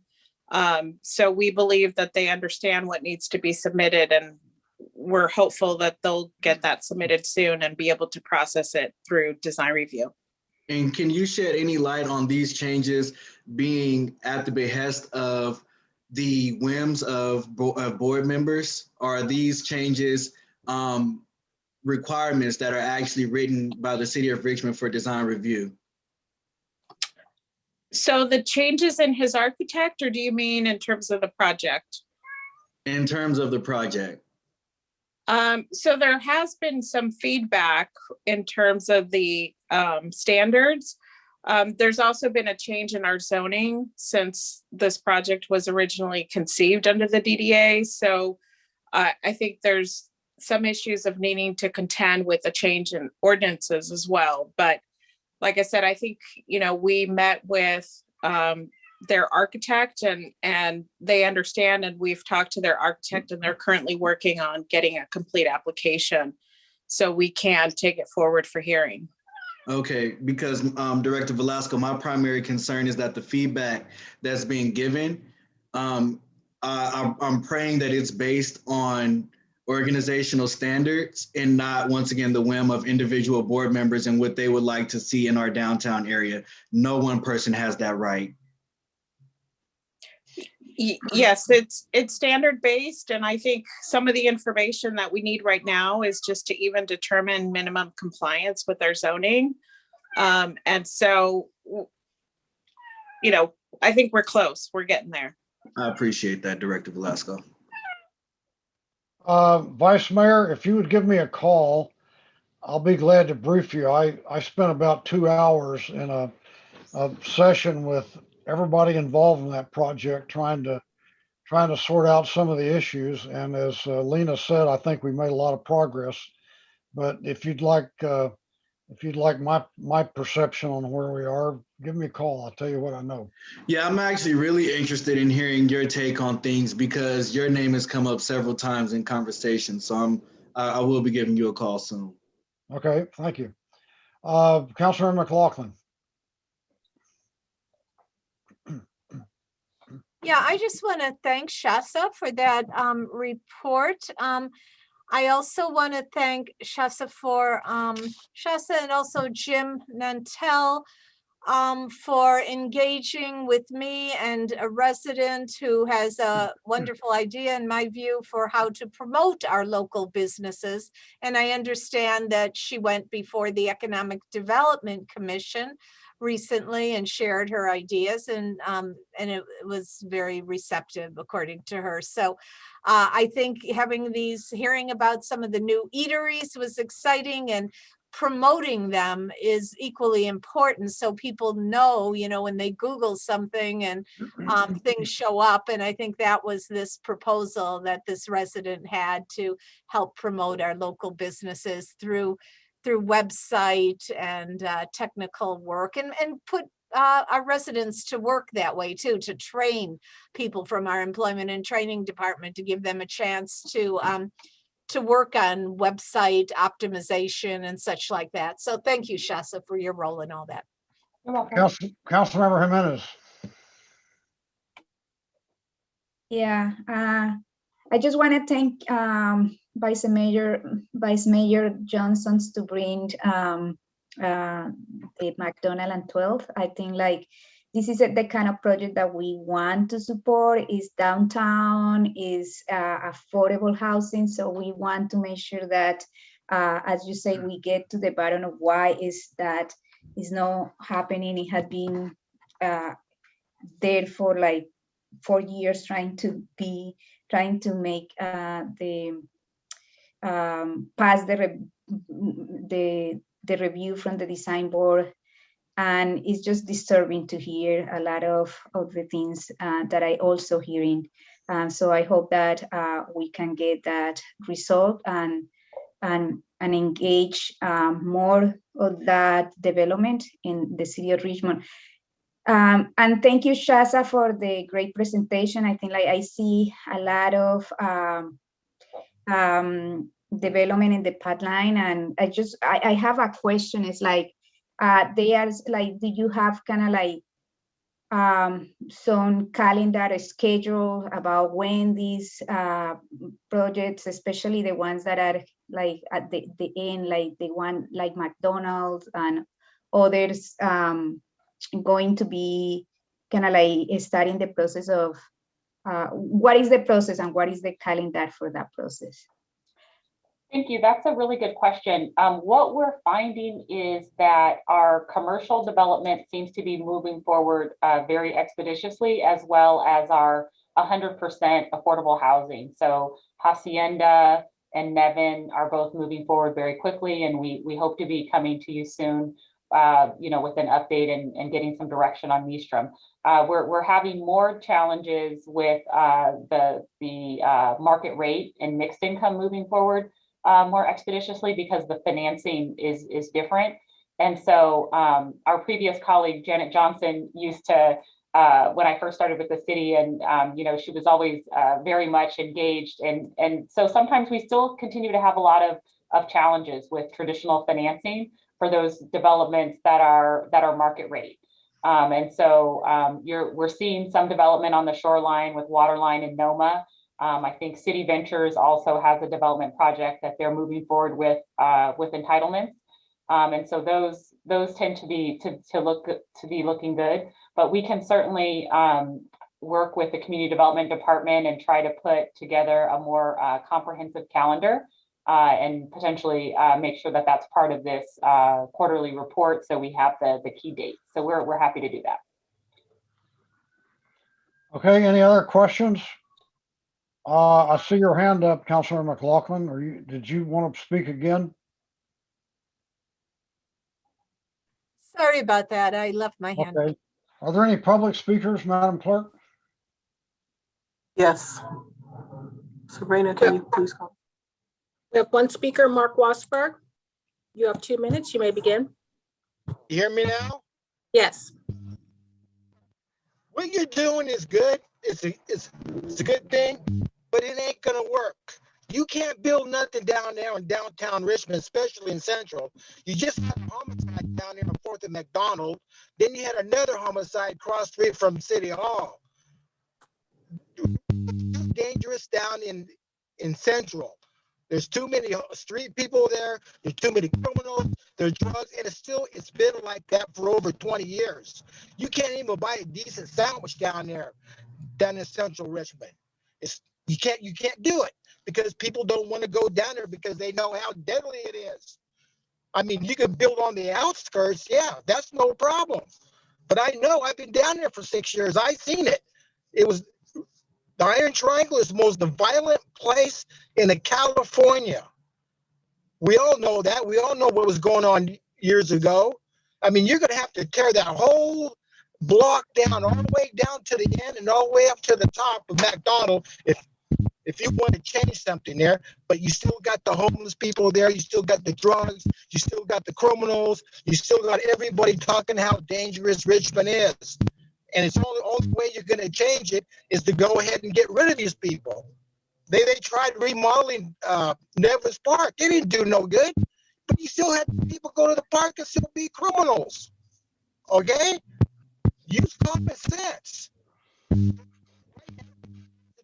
the criminals down in the Iron Triangle, North Richmond, down the south side. You can't have nothing there. It's not, you think it's going to be like Sausalito? No way, okay? But like I say, man, I mean, you're going to have to pull a rabbit out of your ass if you're going to think that you're going to build all this stuff in downtown Richmond. Ain't no way, because you're talking the heart of Richmond right in downtown, the Iron Triangle. I heed my time. Thank you. We have one final caller, Alicia Gallo. You'll have 2 minutes. You may begin. Thank you so much for this opportunity to speak on this topic. Again, my name is Alicia Gallo. I am the Interim Executive Director with Richmond Main Street. And I just want to thank Shasa and Lena and the entire City Council for receiving this update on the work that the Economic Development Office is doing to support small businesses in Richmond, and to share that there is a lot of positive activity happening in downtown Richmond. There have been a number of businesses that have opened in 2020 and 2021, and we are working very hard to be able to support those businesses and to promote the area through arts and culture and inclusive economic development. And I invite anyone who's interested in learning more about our work to reach out to us, engage with us online. Check out our website, richmondmainstreet.org. Follow us on social media to see all the good work that we're doing. Thank you so much. Thank you. And that was our final speaker. So that actually concludes our agenda. We are now adjourned and we will resume in closed session. Mr. Mayor, Yes. will we be coming out in open session to adjourn or not? Because I do have a memorial that I'd like to mention. Yeah, but you know what? Why don't you do it now? Okay, so I would like to have you adjourn the meeting or end this meeting in memory of Jerry Yoshida, who's a Richmond Annex resident who passed on this past Wednesday. Jerry was very much involved in the Richmond Annex Neighborhood Council, and he was a planner, I believe, from San Jose. So he was very much involved in reviewing various developments and such. And I also want to mention, I don't know if it was mentioned in January, but Mary Selva, who also who was for years the president of the Richmond Annex Neighborhood Council, she passed on in January, and I don't know if there was ever an adjournment in her memory. So in both the memory of Mary Selva, longtime Richmond Annex Neighborhood Council president, and Jerry Yoshida, another Richmond Annex Neighborhood Council resident and activist, in particular on planning issues. Okay, thank you. Any other memorials? Okay, we now are adjourned. I don't know, City Attorney, do we need to come back to open session after this? We don't, unless there's something to announce that the City Council's acted on, right? We need to come back and announce whether there any such action has been taken or not. So it will be. Okay. All right. Also, point of order, Mayor, I thought it was on the agenda, but we never did cover reports of officers either. Just well, it's not on the agenda, but okay. You know, if you got something, go ahead. Oh no, I just was just a general point of order, but if it's not on the agenda, then I don't have nothing to report. I think it wasn't on there because this is a special meeting. Okay, I'll see you in closed session.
Forgot to tell you, Madigan's mob fights the same way.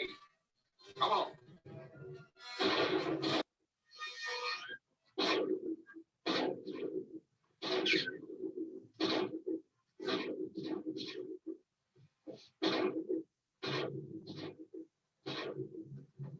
Richmond will be in there. Buy you a drink. You got an empty. You got two left.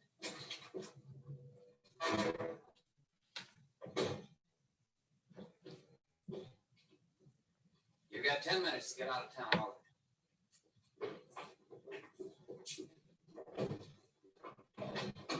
That doesn't include you ladies.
Oh, whoa, whoa, whoa.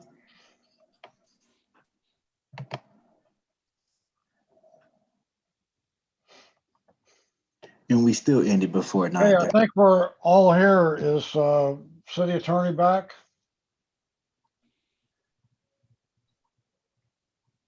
There you go. No, No, but I feel comfortable on the report out if you would like me to do that. point out what? The report out. Oh, report out? Sure, go ahead. There is nothing to report from closed session. Okay, thank you. Have a good evening, folks. God bless. Good night. Good night. All right, Good good night. night.